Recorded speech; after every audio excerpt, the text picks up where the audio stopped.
Bonjour à tous, bienvenue du coup pour cette formation recrutée et animée des bénévoles, le premier module d'une série de deux modules.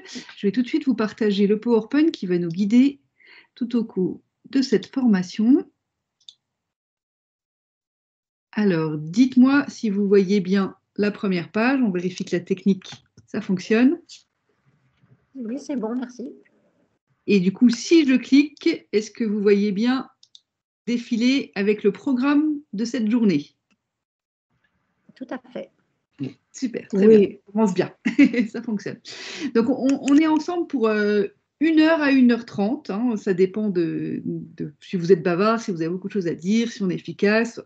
1 heure minimum, 1h30 maximum, et on s'engage à tenir ce délai par rapport notamment aux autres personnes qui ont des obligations. Si des fois à un moment vous êtes obligé de quitter plus tôt, vous pourrez bien sûr regarder la fin de cette vidéo en replay. On va commencer par un petit tour de table donc de présentation de chacun des participants et notamment des attentes par rapport à cette formation, afin que je puisse mieux recaler par rapport à ce que vous souhaiteriez que je vous parle. Et puis après, on ira directement dans le vif du sujet. Donc, pourquoi recruter de nouveaux bénévoles? Quels sont les différents canaux de recrutement des bénévoles? Quels sont les supports de communication qu'on va pouvoir utiliser? Et quel est le parcours d'intégration des bénévoles? Donc, qui est un petit teasing aussi par rapport à ce que nous verrons pour le module 2. Justement, pour vous donner envie de revenir au prochain module, voilà un peu ce qu'on parlera à ce moment-là. Donc, on fera un petit retour par rapport au module qu'on aura vu aujourd'hui, notamment s'il y a des questions qui se seront mises en place par rapport à l'application concrète de cette formation, qu'on a voulu très pratique, hein. Vous verrez, on est vraiment sur du très pragmatique, on ne parle pas du tout de théorie, c'est des actions concrètes que vous pouvez mettre en place dans votre association dès demain, normalement. Et donc, du coup, on fera le point ensemble sur justement est-ce que vous avez pu tester certaines choses, si oui, est-ce que ça a fonctionné, pas fonctionné. On aura l'occasion d'échanger ensemble par rapport à ce qu'on aura vu depuis le module 1. On continuera donc du coup le parcours d'intégration du bénévole qu'on abordera aujourd'hui en fin de module. On parlera des documents cadres du bénévolat, notamment tout ce qui va encadrer d'un point de vue juridique, assurance, etc., pour que vous soyez bien couverts et que vous ayez toutes les infos. On parlera du bénévolat ponctuel, quand on prend une personne pour une journée qui n'est pas forcément adhérent, comment ça se passe. Et puis on parlera de la valorisation et de la fidélisation des bénévoles, comment on fait pour les garder dans le temps et leur donner envie peut-être d'avoir aussi des fonctions au sein de l'association quand on doit renouveler un bureau ou un conseil d'administration ou autre. Donc c'est un peu tout ça qu'on verra au niveau de ce module 2. Normalement, ces deux modules, c'est une formation d'une journée qui se fait donc du coup sur 6 heures. Donc on a essayé de condenser en 2 fois 1h30. Donc il y a quand même certaines choses qu'on va un peu survoler rapidement. Mais l'idée, c'est de vous donner quelques clés pratiques et qu'après, si vous souhaitez le mettre en œuvre dans vos associations, n'hésitez pas à nous contacter. Donc en passant par moi, mais nous avons un salarié sur chacune des anciennes régions, donc une en Champagne-Ardenne, une en Lorraine et une en Alsace, pour être accompagné justement dans la mise en place de ces actions au sein de votre association. On est là, GESCODE, pour vous appuyer dans ces différentes démarches. Donc, je vous propose qu'on commence tout de suite par un petit tour d'écran. Du coup, pour cette petite partie, si c'est possible, si ça ne vous embête pas par rapport à l'enregistrement, sinon vous restez caméra cachée, mais peut-être juste d'activer votre caméra le temps de ce tour d'écran. Là, il y a quelques petites images, c'est un peu pour... voilà, si des fois vous souhaitez utiliser une image pour vous présenter, je vous laisse les regarder rapidement, mais je vais être obligée de couper le partage d'écran pour qu'on arrive tous à se voir. C'est une proposition. Après, voilà, si vous y a une image qui vous parle, vous l'utilisez pour vous présenter. Sinon, bien entendu, aucune obligation. Vous pouvez vous présenter librement sous un format plus classique. Je coupe le partage d'écran et pour éviter les politesses, parce que c'est pas toujours facile de savoir dans quelle ordre on se présente quand on est en visio, je vais vous donner la parole un par un dans l'ordre des écrans qui s'affichent sur mon ordinateur. On va commencer par Elisabeth de Charleville.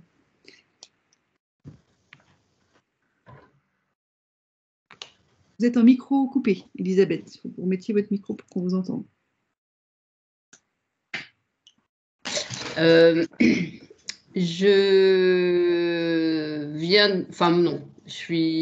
représente les petits débrouillards qui tentent de monter une antenne à Charleville-Mézières. Donc, c'est un démarrage sur le quartier, mais bon, d'une association qui a 20 ans d'âge et qui travaille beaucoup sur les ODD, sur les objectifs de développement durable. Du coup, moi, ce qui m'intéresse dans cette partie, c'est justement, je vais être amenée à recruter ou à vouloir recruter des adhérents sur Charleville. Voilà. Enfin, des adhérents et des bénévoles. Voilà. Et du coup, maintenant, je peux couper ma caméra. Voilà, et votre micro, si vous le souhaitez. Très bien, merci pour cette présentation et puis pour la présentation de vos attentes. Alexia Franzi. Bonsoir à tous. Du coup, je m'appelle Alexia Franzi et je suis chargée de mission dans l'association Terre des Hommes France, association locale du Haut-Rhin, qui est en fait une association de solidarité internationale. Et nous, on aurait la volonté un petit peu de renouveler, d'avoir des nouveaux bénévoles parce qu'on a pas mal de bénévoles qui sont assez âgés et il y en a certains pour certaines tâches qui vont bientôt arrêter. Et du coup, voilà, on pourrait prendre des conseils pour les fidéliser. Très bien, on va essayer de vous donner quelques billes utiles par rapport à ça. Merci d'être présente ce soir. Virginie Viret. Bonjour, je ne sais pas si vous m'entendez. Oui. Oui. Alors, excusez-moi d'être en retard. Déjà, j'ai eu beaucoup de mal à me connecter. Donc, il faut que je me présente, c'est ça? Oui, c'est de quelle structure vous êtes et puis quelles sont vos attentes par rapport à cette formation? D'accord. Alors, je suis du Centre d'information sur le droit des femmes et des familles de l'Aube. Donc, pour ceux qui ne connaîtraient pas, c'est un réseau national. Il y a des CDF dans tous les départements. Et on propose de l'accès au droit avec des juristes, de l'insertion sociale et de l'insertion professionnelle. On a donc effectivement des adhérents bénévoles. On travaille que avec des salariés, mais on a beaucoup de demandes de bénévoles qui aimeraient en fait venir nous aider. Et donc l'idée, c'est effectivement comment on les intègre, puisque dans le cadre de notre agrément, il faut qu'on fonctionne avec des salariés, puisqu'il y a une professionnalisation, etc. Mais voilà, comment faire en sorte que ces bénévoles trouvent quand même leur place. Et puis, par rapport à aussi leurs attentes, puisque voilà, nos métiers sont un peu particuliers, mais on peut avoir aussi des bénévoles qui peuvent nous assister sur certaines interventions ou actions spécifiques, la journée des femmes, la journée de lutte contre les violences faites aux femmes, etc. Voilà. Très bien. Merci beaucoup. Agnès B.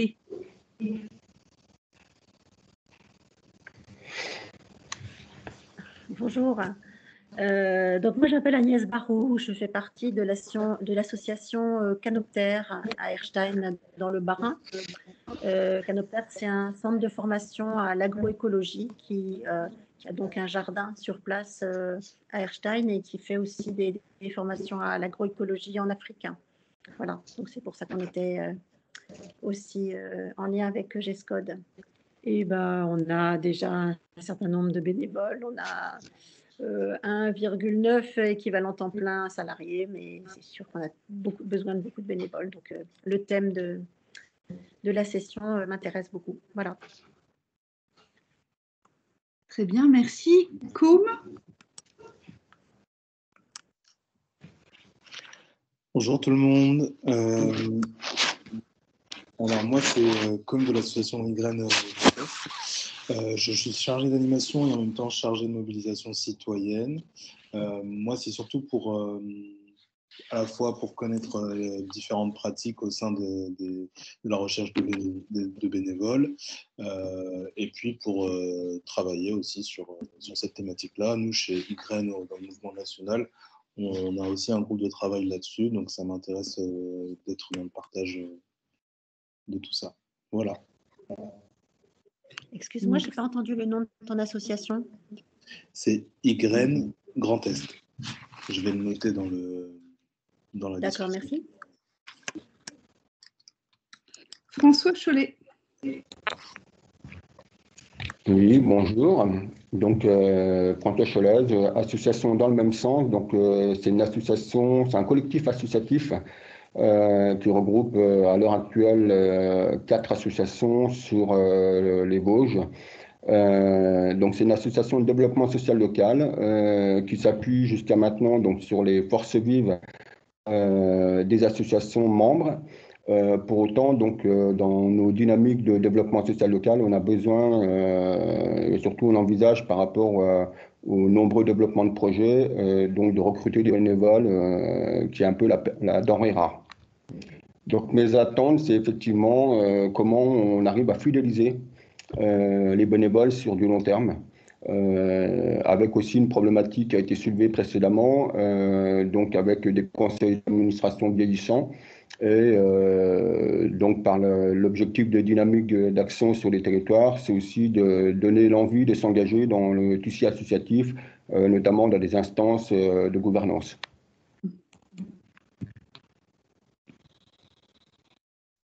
Très bien.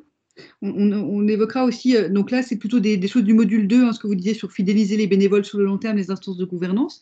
Par contre, dans le module 1, on l'a conçu de manière à donner aussi des pistes justement pour comment recruter dans les territoires ruraux. Parce qu'effectivement, c'est pas la même chose si on cherche des bénévoles sur Remiremont que sur Nancy.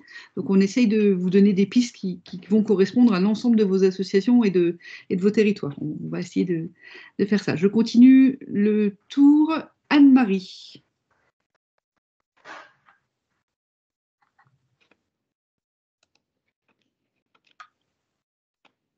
Vous avez le micro coupé, Anne-Marie. On voit vos lèvres bouger, mais on ne vous entend pas.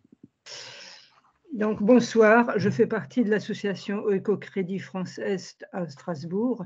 Donc, nous sommes une association de soutien d'une coopérative internationale active dans la solidarité internationale. Donc, effectivement, nous sommes un CA de 7 personnes et les personnes sont effectivement vieillissantes. Donc, nous cherchons des bénévoles non seulement pour être actifs en tant que, oui, dans le CA, mais aussi pour nous aider dans différentes tâches, plus particulièrement la communication, tenir des stands, des différentes activités qui nous incombent. Voilà, donc c'est pour avoir des idées, parce que c'est vrai, tout le monde, j'ai l'impression que beaucoup d'associations recherchent des bénévoles, comment nous différencier, comment intéresser les gens à notre activité plutôt qu'à une autre. Voilà. Très bien. Merci. On va vous donner des billes par rapport à ça. Sophie de Lamatrami. Bonjour, donc je suis coordinatrice pour Lamatrami, association meusienne d'accompagnement au trajet de vie des migrants. Donc on est une association qui est présente dans toute la Meuse et majoritairement qui donne des cours de français pour les migrants qui n'ont pas encore appris le français. Et on fait aussi de l'accompagnement à la scolarité, on a plein de types d'actions différentes. Et l'une de nos problématiques, c'est, comme le disait tout le monde avant, le territoire rural, le fait qu'on a des bénévoles vieillissants qui parfois n'ont plus forcément l'énergie de donner des cours ou de les préparer. Et une autre problématique, c'est que de plus en plus, on veut pousser certains de nos bénéficiaires francophones ou qui parlent très bien français à également devenir bénévoles, donc des personnes migrantes qui sont déjà suivies par l'association. Voilà. Ok, très bien. Je note aussi cette question d'intégrer des bénévoles qui sont en même temps bénéficiaires des actions. C'est quelque chose que du coup je mettrai un petit paragraphe dessus dans le module 2 également. Audrey Vicenci. Bonsoir à tous et à toutes. Donc Audrey Vicenci, chargée de projet en éducation à la citoyenneté et à la solidarité internationale pour GESCOD, donc salariée à GESCOD. Mais ce soir, je mets ma casquette de coprésidente d'une association qui s'appelle la Bande Abonnée, dans une sorte de tiers-lieu de maison d'association à Nancy. Et voilà, donc bien sûr, on a tous et toutes besoin, je crois, de recruter dès maintenant. Et puis, comme on le dit, hein, c'est aussi comment on les fidélise et comment on évite aussi peut-être le sentiment d'épuisement sur certains de nos bénévoles. Merci. Je crois que j'ai oublié personne. Sinon, s'il y a quelqu'un qui ne s'est pas présenté, manifestez-vous. Mais il me semble que tout le monde a pu se présenter. Très bien. Et bien, du coup, je vais repasser sur mon PowerPoint. Donc, j'ai noté beaucoup d'attentes aussi sur le module 2. Donc, ne pas hésiter, hein, j'ai noté certaines choses que vous aviez évoquées pour compléter aussi le prochain module. Vous pouvez aussi me faire des mails en disant, bah, tiens, on aimerait bien que vous parliez de telle chose ou telle chose. Notamment, par exemple, j'ai noté pour le CIDFF de l'Aube comment intégrer des bénévoles dans des équipes salariées. Ce n'était pas quelque chose que j'avais mis, mais je vais préparer du coup une ou deux slides de plus par rapport à cette demande. Donc voilà, s'il y a des choses que vous souhaitez voir dans le deuxième module, n'hésitez pas aussi à me faire un petit mail pour que je puisse les intégrer. Aujourd'hui, sur ce premier module, on va vraiment essayer de se concentrer sur la partie recruter des nouveaux bénévoles, hein, et on verra par la suite comment on anime ce réseau et comment on les fidélise. Donc, je vais passer tout de suite à la partie 2. Ça continue de défiler, hein, les slides bougent, pas de problème technique. C'est bon? Vous voyez la stratégie de recrutement? Oui, oui. Ok, super, très bien. Je vérifie parce que des fois je parle, je change les slides et puis en fait ça défile pas et personne ne me le dit, donc ça peut être gênant. Donc, on va tout de suite commencer par la stratégie de recrutement. Un petit paragraphe d'introduction avant qu'on fasse ensemble un échange sur toutes les possibilités de recrutement qui existent. Parce que c'est important, avant de commencer à recruter, de prendre le temps de se poser au niveau soit du conseil d'administration, soit du bureau de votre association, pour faire le point et de se dire pourquoi est-ce qu'on veut recruter des nouveaux bénévoles. Alors, la première question qu'on va se poser, c'est quels sont les besoins de mon association? Pourquoi j'aurais besoin de bénévoles? Pour quelle activité? Pour quelle mission, et d'essayer de voir un peu en termes de priorité. Si vous avez besoin de bénévoles à la fois pour faire de l'animation sur vos stands, par exemple, mais aussi pour vous aider à la comptabilité, mais aussi pour vous aider à la communication sur les réseaux sociaux, et bien, se dire, voilà, déjà, ça ne va pas être les mêmes profils qu'on va chercher par rapport aux... Peut-être les réseaux sociaux, ça va être plutôt des jeunes, par exemple. La comptabilité, ce sera peut-être un retraité qui aura un peu d'expérience dans la compta de par sa vie professionnelle ou personnelle. Je prends des exemples caricaturaux volontairement. Mais du coup, le fait de se poser et de se dire quels sont les besoins, ça va permettre d'affiner un petit peu par rapport à cette stratégie, justement, de quel bénévole vous voudriez voir rejoindre vos équipes. Fixer les priorités, c'est aussi important, parce que s'il y a une personne qui vient et qui dit « je suis prête à faire tout », sur quoi vous avez le plus de besoins. Ça, c'est une chose qui est importante pour que vous soyez clair dans votre association, mais sachant qu'on va le voir, notamment dans le parcours d'intégration, c'est que parfois, il y a des bénévoles qui viennent avec des demandes de bénévolat d'engagement qui ne correspondent pas forcément aux besoins de vos associations. S'il y a des jeunes qui viennent vous voir en disant moi je veux faire les réseaux sociaux et qu'en fait ce que vous avez besoin, cette personne qui vient de vous aider pour la compta, comment on arrive à faire cette mise en adéquation entre les besoins de l'association et les volontés d'engagement du bénévole pour que tout le monde se sente bien et une personne se sente frustrée. C'est quelque chose qu'on va réfléchir ensemble, notamment dans la partie intégration du module 2. Mais avant ça, c'est important que vous-même vous soyez au clair sur quels sont les besoins de votre association. Alors, on le disait en termes de mission d'activité, mais aussi en termes de nombre, combien de bénévoles il vous faudrait, mais aussi en termes de profil, mais aussi en termes de localisation. Est-ce que vous avez besoin plutôt de personnes qui sont dans la ville où vous avez votre siège social, où vous avez une antenne un peu plus rurale ou autre? C'est important de prendre le temps de se poser et de discuter tous ensemble. Pourquoi de le faire collectivement? C'est parce que justement, ça va éviter aussi peut-être des sons de cloche dissordants. S'il y a le président qui, en fait, dans sa tête, lui, il dit « j'aimerais bien des bénévoles pour me renforcer au bureau par la suite », il va peut-être pas chercher le même type de bénévole que quelqu'un qui est un peu plus dans l'activité concrète de l'association et puis qui va se dire bah, « moi, j'ai besoin de quelqu'un qui vient faire les animations avec moi le dimanche au marché ». Donc, le fait d'échanger ensemble et de poser vraiment sur les besoins du bénévole, ça va permettre d'être clair par rapport à la stratégie de l'association. Une fois qu'on a posé ça, on peut se dire aussi quels outils et quelles ressources je peux mobiliser. Est-ce qu'on a déjà une page Facebook? Est-ce qu'on a une page Instagram? On va voir, hein, tout à l'heure, on va parler un peu des réseaux sociaux. Ce n'est pas du tout les mêmes publics. Facebook, c'est un public beaucoup plus âgé. C'est des jeunes quarantenaires à peu près, par rapport à un public Instagram, où ça va plutôt être des vingtenaires. Donc du coup, ça ne va pas être les mêmes cibles qu'on va avoir. Si on cherche des personnes qui ont pas mal de temps, on a parfois envie de se dire aussi, peut-être des jeunes retraités qui ont un peu plus de temps disponible que des jeunes actifs. Dans ce cas, ils seront probablement ni sur Instagram, peut-être sur Facebook, mais pas tous. Et donc, du coup, les ressources qu'on va pouvoir utiliser, ça va peut-être être plutôt le journal local ou la radio locale, peut-être d'autres supports de communication. Tout ça, on va se le détailler ensemble. Mais ce qui est important, avant qu'on aille dans le vif du sujet, c'est que vous sachiez qu'est-ce que vous avez sur votre territoire.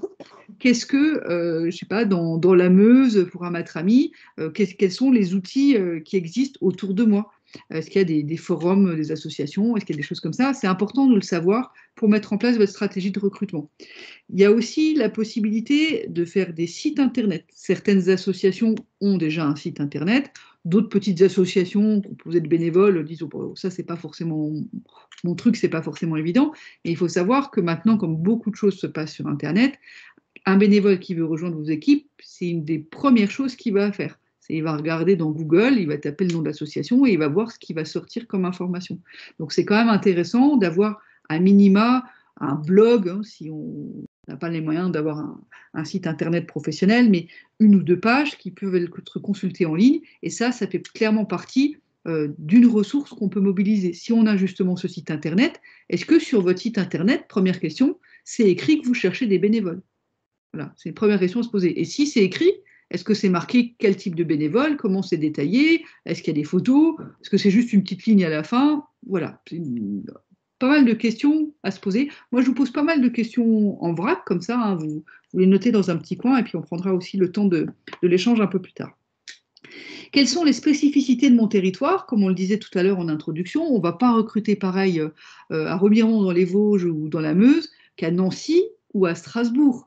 On l'évoquait tout à l'heure par rapport à Anne-Marie de Ecocrédit, nous disait pourquoi ils nous choisiraient nous plutôt qu'une autre association, parce qu'effectivement, il y a beaucoup d'associations qui sont présentes sur les gros pôles urbains. Donc, les spécificités de territoire, elles ne vont pas être les mêmes en fonction justement de la cartographie, de la population.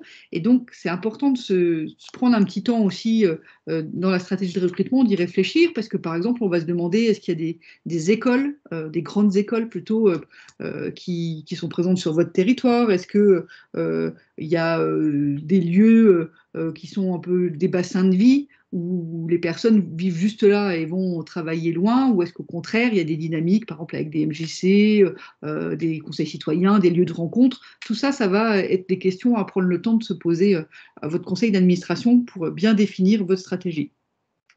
Quelles sont les opportunités de recrutement que vous avez? Des opportunités pour faire connaître votre association. On parlait tout à l'heure de forum des associations, il y en a dans la plupart des villes, même les petites villes. Du coup, c'est intéressant que vous alliez soit y avoir un stand, soit au moins, si vous n'y avez jamais été, faire un tour vous-même pour voir un peu quelles sont les autres associations. Est-ce que c'est plutôt que des associations culturelles sportives? Est-ce qu'il y a aussi des associations qui recherchent des nouveaux bénévoles? Comment ça se passe? C'est important de connaître les opportunités de communication. Parfois, il y a des forums étudiants aussi, des forums notamment, on va en parler tout à l'heure, mais en lien avec le SNU, le Service National Universel. C'est des jeunes qui vont s'engager, ça ressemblerait un peu, hein, mais ça n'a rien à voir avec le service militaire, dans le sens où ils ont une première partie en collectif, où ils vont être en uniforme, ils vont chanter la Marseillaise, etc.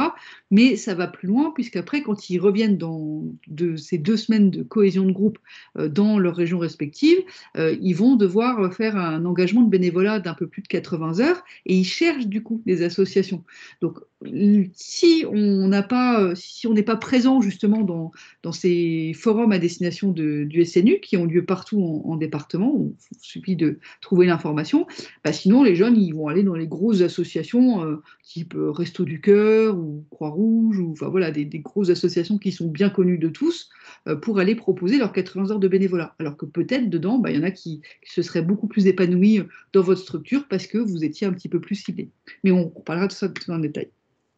Et dernier point à se poser pour la stratégie de recrutement, est-ce que je suis bien en capacité d'accueillir des nouveaux bénévoles?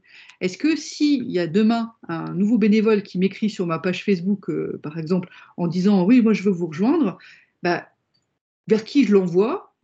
Qui sait quel temps de le recevoir? Et puis comment on va faire? Est-ce qu'on va tout de suite lui proposer une action? Est-ce qu'on va lui dire revenez dans 2 mois à notre prochaine réunion d'association? Enfin, comment on va pouvoir les accueillir? Qui va avoir le temps? Qui va être le responsable de l'accueil au sein de l'association? Et ça, c'est important de se poser la question, parce que parfois, justement, on a un peu tendance, voilà, dire bah, tiens, ça va être le président, par exemple. Mais ça se trouve, le président, il n'a pas forcément le temps, c'est pas toujours le meilleur communicant au sein de l'association. Par exemple, si on dit on cherche à recruter des jeunes, eh ben, si le président il est un peu plus âgé, est-ce que c'est pas mieux que ça soit un jeune de l'association qui est simple bénévole, mais que ça soit lui qui fasse l'accueil des jeunes? Donc tout ça, c'est des questions à se poser dans le cadre d'une stratégie de recrutement. Là, c'est des questions que je vous pose en vrac. Le PowerPoint, vous l'aurez après, donc vous pouvez vous noter les questions et vous pourrez y réfléchir collectivement au sein de votre association. L'idée, c'est de poser quelques réponses à ces questions pour un peu définir un cadre, une ligne directrice qui va vous aider par la suite à définir comment vous allez recruter. Une petite intro sur la stratégie de recrutement. Maintenant, on va aller un peu dans le vif. Et notamment, je vous avais demandé, alors j'espère que vous avez tous eu le temps de le faire, de créer un compte sur Miro en préalable de cette formation. Du coup, j'espère que vous aurez pu créer ce compte, puisque ce que je vous propose, c'est qu'on va aller du coup sur cet outil collaboratif. Sinon, je vais mettre dans le chat tout de suite le lien sur lequel vous allez pouvoir vous connecter. Donc, je copie-colle tout de suite le lien. Et donc, on va se retrouver sur cet outil collaboratif qui est en fait, si pour ceux qui connaissent cette technique d'animation des post-it, eh bien là, on va faire comme la technique des post-it, sauf qu'on est en ligne en virtuel. Alors, si des fois, voilà, je vous ai mis le lien dans le chat, vous n'avez qu'à cliquer dessus. Si vous avez un compte, normalement, vous y accédez facilement. Si c'est compliqué pour certains d'entre vous, soit parce que vous n'avez pas eu le temps de créer le compte Miro, vous n'arrivez pas à vous connecter ou autre, moi, je vais partager l'écran de ce tableau de bord virtuel qu'on va avoir tous en ligne. Et du coup, c'est comme des post-it, on écrit des idées de comment on peut recruter des bénévoles. Donc, si vous n'arrivez pas à écrire dans le Miro, vous pouvez les écrire dans le chat directement, donc en dessous, donc dans la conversation de la réunion. Voilà, donc vous pouvez quand même participer. L'idée, c'est de se faire ce petit brainstorming, de se dire un peu chacun 2-3 post-it, et puis après, moi, je vous ferai quelques apports par rapport à ça. Donc, je partage tout de suite le Miro, mais vous pouvez déjà aller dessus. J'espère que vous arrivez tous à y accéder. Hop. Je vois qu'il y a déjà peut-être des gens qui sont inscrits. Donc, le Miro, en fait, quand vous êtes sur cet outil, si vous regardez tout à gauche, vous avez donc une petite flèche, un petit carré, un petit T et un petit carré avec un coin relevé, c'est post-it. Il vous suffit de cliquer dessus, vous choisissez la couleur de votre post-it et puis vous écrivez dessus ce que vous pensez être comme canaux de recrutement. Comment on peut recruter des bénévoles, par quoi on peut passer pour les trouver. Je vous laisse aller tout de suite sur le Miro. Et pour ceux qui n'ont pas accès, je le partage. Je crois que je n'ai pas partagé le bon truc. Est-ce que vous voyez bien en partage un petit post-it vert marqué « Comment recruter des bénévoles » ?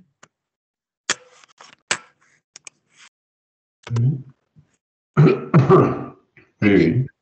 Très bien. Oui, Eh ben, je vous laisse quelques minutes pour soit mettre le post-it, si vous y arrivez, soit écrire dans la conversation chat comment on recrute des bénévoles. Toutes vos idées en vrac.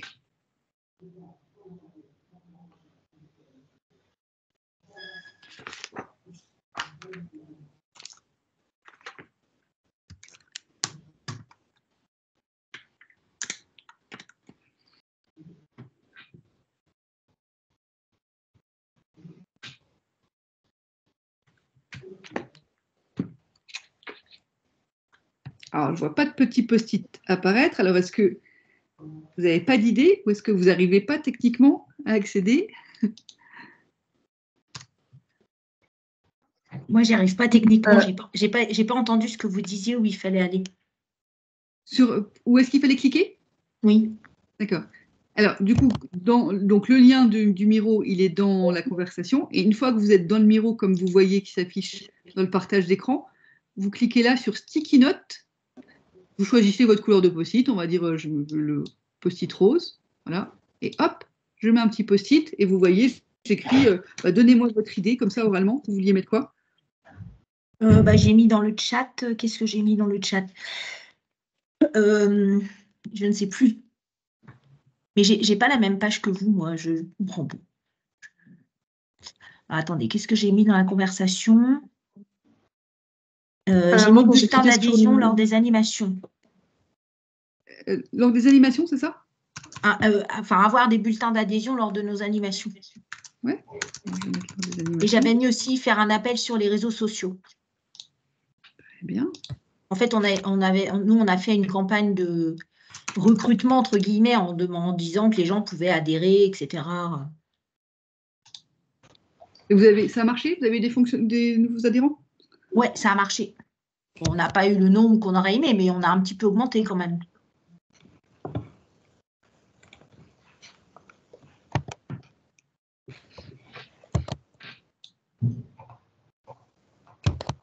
Les autres, vous arrivez à accéder à l'outil? Bah, moi, quand j'ai cliqué sur le lien, ça m'a demandé de request invitation et je l'ai fait, mais je sais pas. Je pense que vous avez dû recevoir une notification par mail ou quelque chose. On aurait dû le faire en préalable. D'accord. Bon, alors du coup, pour pas trop retarder au niveau de la technique, je vous propose de me dire oralement ou dans le chat qu'est-ce que j'écris et je mets les post-it pour vous. Alors dites-moi, vous aviez quoi comme idée? Faire des flyers. Flyers, ok. Quoi d'autre? Articles sur le journal et sinon sur les sites des mairies, Bar-le-Duc, etc., Bar-le-Duc Info. Tout ça. Voilà, l'idée que l'article de journal, c'est aussi le journal municipal, le magazine municipal, en fonction de vos communes, à quelle fréquence il est édité. Bulletins municipaux.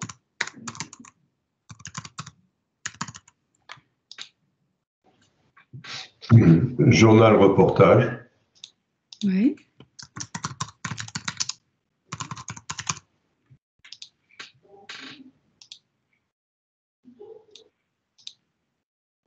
D'autres idées? J'avais noté dans le chat faire une journée porte ouverte. Oui, très bien.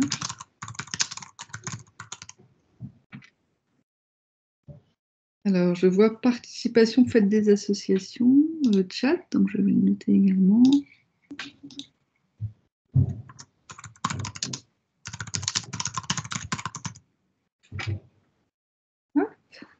Le bouche à oreille, tout simplement. Le bouche à oreille, très bien.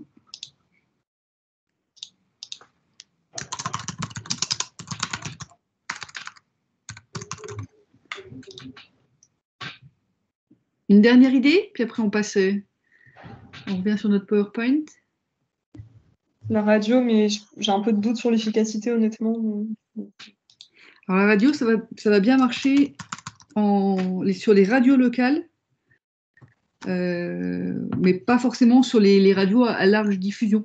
Je sais pas, par exemple, moi je connais plutôt les Vosges, parce que je suis dans les Vosges, mais par exemple, on a des radios comme Radio Guémozo, qui est du coup une radio qui est vraiment sur le secteur de Remiremont et alentours, qui va être écoutée vraiment par des gens en proximité, ou Magnum Radio, enfin des radios locales ou départementales. C'est des bonnes idées de faire passer des recrutements, enfin des annonces pour recruter des bénévoles dessus. Par contre, si on est sur des radios un peu plus grand public, il y a probablement un peu moins de répercussions derrière, mais dans tous les cas, tout peut être tenté.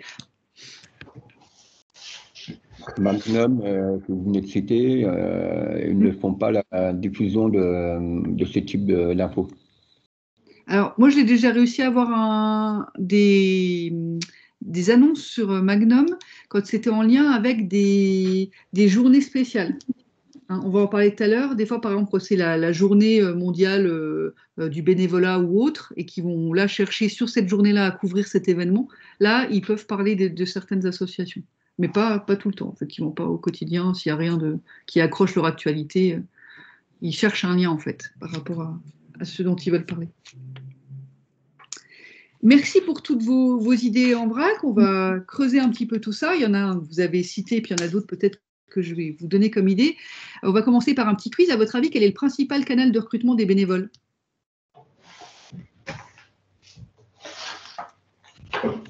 Les stands de l'occasion des journées des associations. Eh non. Le bouche à oreille. Le bouche à oreille, effectivement. C'est le bouche à oreille qui est le principal canal de recrutement des bénévoles. Donc ça, c'est une source, c'est le barème du bénévolat qui a lieu chaque année et qui est du coup une nationale, toute association confondue. Mais quand on fait une analyse plus fine, on se rend compte que ça marche à la fois pour les grosses associations que pour les petites associations.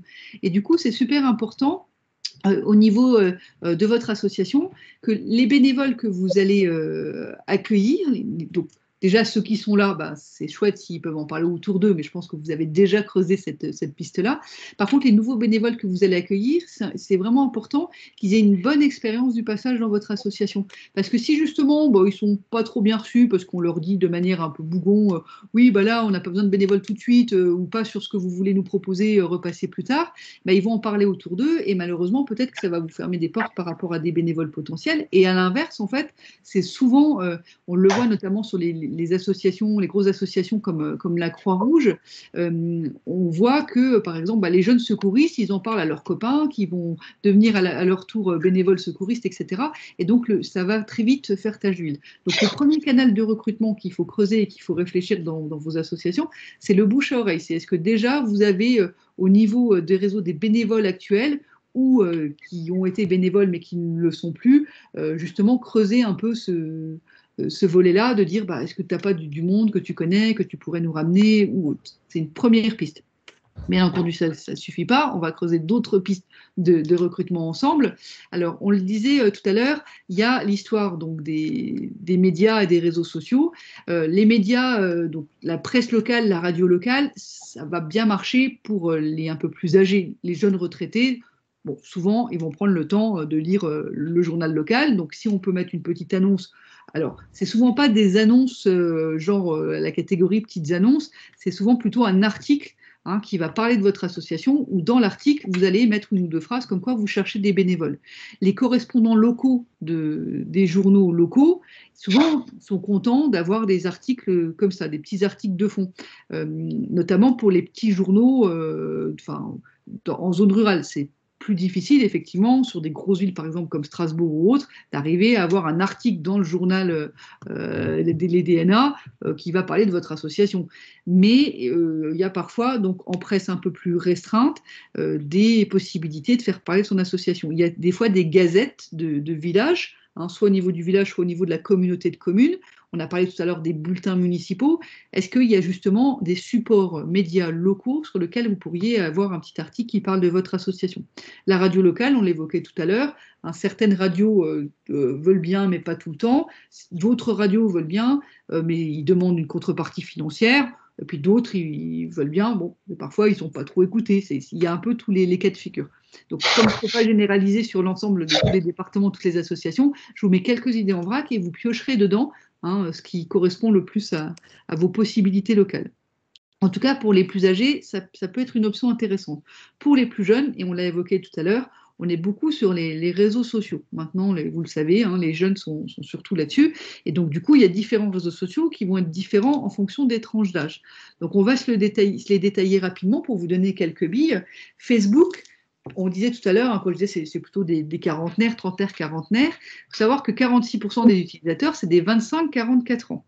Donc, si vous voulez plutôt des jeunes retraités ou si au contraire, vous avez envie de très jeunes, c'est pas sur ce réseau-là qu'il faudra communiquer. Par contre, si vous êtes justement sur des jeunes actifs ou des personnes à 40 ans où les enfants commencent à être grands et qui pourraient avoir un peu plus de temps libre pour s'investir dans votre association, Facebook peut être un réseau intéressant. C'est un réseau qui est quand même grand public.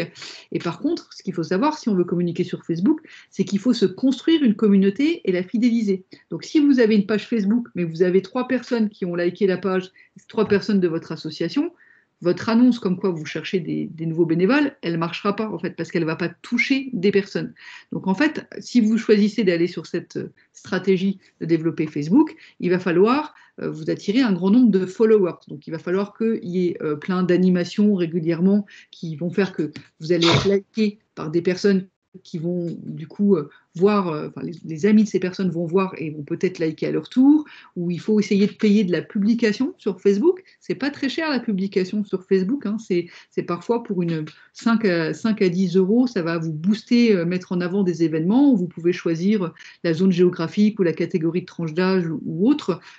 Pour tout ce qui est algorithme, justement, Facebook est assez bon là-dessus. Par contre, ce qu'il faut savoir, c'est que maintenant, Facebook, si vous êtes sur cette plateforme, vous verrez tout de suite de quoi je parle, mais récemment, là, il y a eu un peu un changement dans la gestion des algorithmes et il y a beaucoup de pubs, il y a beaucoup de choses qui concernent plus directement, on ne voit plus aussi bien les pages qu'on a likées ou les publications de ses amis. Donc ça veut dire que si vous choisissez d'aller sur ce réseau social, il faut l'investir beaucoup, il faut publier tous les jours, il faut régulièrement mettre de nouveaux contenus. Si vous mettez, je sais pas, une fois par semaine une petite info, en fait, du coup, ça ne va pas paraître en haut des fils d'actualité de vos amis, vos followers. Donc, du coup, c'est un peu contraignant aussi, et c'est pour ça que souvent, on cherche à s'entourer d'un peu plus jeunes qui aiment bien ces réseaux sociaux pour l'animer régulièrement, parce qu'il faut vraiment le faire vivre. Quand publier, vous voyez, c'est plutôt entre midi et 16h, en sachant que c'est les week-ends où les gens regardent le plus. On peut pré-publier en avance, hein, enfin programmer la publication. Si vous faites un post, vous pouvez faire choisir qu'il paraisse que le samedi, mais du coup, il faut avoir ça en tête, quoi. Que si vous mettez, je sais pas, une publication lundi à 10h pendant que vous êtes au bureau, du coup, qu'elle paraît en instantané, il y a peu de gens qui vont la voir. Quand les gens vont se connecter, entre-temps, il y aura eu plein d'autres publications qui vont écraser la vôtre. Donc, c'est ça qui est un peu à avoir en tête quand on veut aller sur les réseaux sociaux, c'est qu'il y a des vraies stratégies à avoir en tête derrière. Je continue sur les réseaux sociaux. Je laisserai aussi un temps pour les questions-réponses une fois que j'aurai passé tous les réseaux sociaux, hein, parce que je sais que c'est un peu dense. Donc, on a parlé aussi d'Instagram. Donc, Instagram, vous voyez, 64% des utilisateurs ont moins de 35 ans. Donc, c'est un réseau social qui est beaucoup plus jeune que Facebook. Hein, c'est vraiment, on va être sur un public de jeunes adultes. Là, quand on regarde quand publier, vous voyez, on n'est pas sur les mêmes horaires. 7h, 9h, 19h à 21h, 11h, 13h, et généralement les pires jours pour publier. Donc, du coup, là aussi, c'est une stratégie à prendre en compte, se dire, tiens, si je veux aller sur Instagram, ça va peut-être pas être le week-end que je vais publier, mais justement, je vais essayer d'être dans les créneaux 19h, 21h. C'est là où, en sortant du travail, pendant que le repas cuit ou autre, les jeunes vont plutôt aller regarder l'Instagram. Instagram, on est aussi sur des choses qui vont être très liées à des valeurs, en fait. Donc, on ne va pas forcément mettre cherche bénévole, mais on va mettre en valeur justement les valeurs qui sous-tendent votre association, qu'est-ce qu'il y a derrière, pourquoi elle agit, etc. Il me semble, sauf erreur de ma part, que j'ai un exemple, voilà, juste là. Donc, par exemple, l'UNICEF. Si vous connaissez des associations UNICEF là, sur vos territoires, puisqu'ils ont des délégations en département, vous verrez, c'est assez dynamique souvent. Et il y a beaucoup de jeunes, parce qu'ils utilisent énormément Instagram. Et donc, Instagram, en plus des publications, ils font des stories. Donc, des stories, c'est des espèces de publications éphémères qui vont rester pendant 24 heures, qu'on peut aussi épingler pour qu'elles restent plus longtemps, mais qui vont interpeller directement sur la valeur de fond. Vous voyez, c'est marqué dans un kit d'urgence, il y a bien plus que du matériel vital, il y a l'espoir d'un enfant. Là, on est sur les valeurs, qu'est-ce qui fait vibrer au fond, et c'est ça qui va faire que les personnes vont avoir envie de s'engager. Et donc, de temps en temps, dans ces publics, il y en a un un peu plus spécifique, on cherche des nouveaux bénévoles pour nous aider à faire une collecte pour les droits de l'enfant la semaine prochaine, parce que c'est la journée des droits de l'enfant. Et donc là, on va avoir beaucoup de personnes qui vont se mobiliser. C'est plutôt sur du bénévolat ponctuel, donc on verra après dans le module 2 comment on s'assure à ce qu'ils aient envie de rester un petit peu plus longtemps. Mais Instagram, c'est un peu de l'éphémère, cette nouvelle manière de communiquer qui est plutôt plus jeune, c'est que les jeunes, s'ils veulent s'engager, ils veulent s'engager tout de suite. Si on leur dit, oui, on a quelque chose pour toi dans un mois, on les a perdus. Mais si on leur dit, il y a quelque chose pour toi ce samedi, dans 3 jours, là, on peut les récupérer. Et il faut leur donner des actions très concrètes et des choses qui ne demandent pas un engagement longue durée. Si on dit, viens faire une collecte de denrées alimentaires devant ton supermarché ce samedi, on va avoir du monde qui va venir grâce au support Instagram et sur ce type de public cible. Par contre, si on dit, on a besoin de quelqu'un qui nous fait la compta une fois par mois sur un an, ça ne va pas marcher, on va être sur des cibles différentes. Voilà, j'essaie de vous donner un peu plein de billes sans être trop longue non plus. Laïla, on ne voit pas ton écran. Je ne sais pas si tu veux nous montrer quelque chose. Ça ne défilait plus. D'accord. Bon, bah, écoute, merci. C'est pour ça que tout à l'heure, j'avais dit, il ne faut pas hésiter à me dire. Donc, est-ce que vous avez vu quand ça passait Facebook, Instagram, tout ça, ou pas? Non. Ah non, on Bon. n'a rien vu du tout, en fait. Ah, On t'écoutait religieusement. oui, mais j'ai un beau PowerPoint avec plein de belles images. Alors, c'est dommage si vous ne les voyez pas. Alors, est-ce que cette fois-ci, ça marche? C'est bon. Vous voyez Instagram. Donc, je reviens un peu en arrière. Donc, je vous ai montré, vous avez loupé Facebook. Voilà, vous voyez bien Facebook, là, cette fois? Oui. Ok, très bien. Je défile sur Instagram en sachant du coup que ce PowerPoint, je vais vous l'envoyer. Donc, vous aurez ces différentes informations. Hein, on parlait de quand publier, quel profil, etc. Voilà, donc là, ce que je vous expliquais hein, oralement sur l'UNICEF, les publications UNICEF, les stories, etc. Et donc, je continue sur les réseaux sociaux. Donc là, je parle de Snapchat. Vous voyez bien Snapchat? Oui. Oui, on voit. Je vérifie hein, cette fois parce que c'est dommage quand même que vous loupez les PowerPoint. Du coup, Snapchat, on est sur un public 18-34 ans, donc là aussi qui est assez jeune. Par contre, vous voyez là le camp publié par rapport aux autres réseaux qu'on a vus entre 22h et 1h du matin. Et là, on est sur, il faut que ça soit créatif, original, amusant, quoi. Donc, on n'est pas du tout sur les mêmes stratégies. C'est important de savoir ça, en fait. C'est que chaque réseau social a sa stratégie qui va être un peu différente. Il y en a, il va falloir faire vibrer. Hein. On parlait tout à l'heure d'Instagram, c'est les valeurs. Snapchat, il faut faire rigoler, quoi. Donc, du coup, on ne va pas être tout à fait sur les mêmes publications. Là, on voit un exemple sur Snapchat. Donc, c'est le WWF qui fait énormément de campagnes sur Snapchat, qui va toucher du coup un public plus jeune. Et donc, je vous traduis pour ceux qui ne parleraient pas anglais, Don't let this be my last selfie, ça veut dire ne laissez pas cette photo être mon dernier selfie. Donc ça fait référence aux selfies que font beaucoup les jeunes sur Snapchat. Et là, en l'occurrence, c'est des animaux en voie de disparition. Donc vous voyez, Snapchat utilise en fait le WWF utilise les codes de Snapchat pour faire la promotion de son association. Donc c'est des idées un petit peu comme ça en vrac de différents réseaux sociaux qu'on peut utiliser. Je continue sur les réseaux sociaux. Il y a TikTok. TikTok, donc là, c'est 13-24 ans. Donc là, c'est plutôt le réseau des adolescents. Donc, à moins que vous ayez pour cible plutôt des jeunes, ce qui est a priori pas trop le cas vu les présentations d'associations que vous m'avez fait tout à l'heure. Sinon, si des fois, par exemple, pour les ambassadeurs jeunesse ou les conseils municipaux des jeunes ou quand on est sur un public bénéficiaire jeune, TikTok peut être intéressant dans ce cas de ce profil. Et là, on voit quand on regarde quand publié, 6h, 10h, 19h, 23h. Donc, vous voyez, à chaque réseau social, il y a des créneaux horaires un peu différents. Donc ça, c'est issu des statistiques de fréquentation des réseaux sociaux. Hein, c'est quand publié. C'est pas au pif, c'est là où il y a des pics de consultation.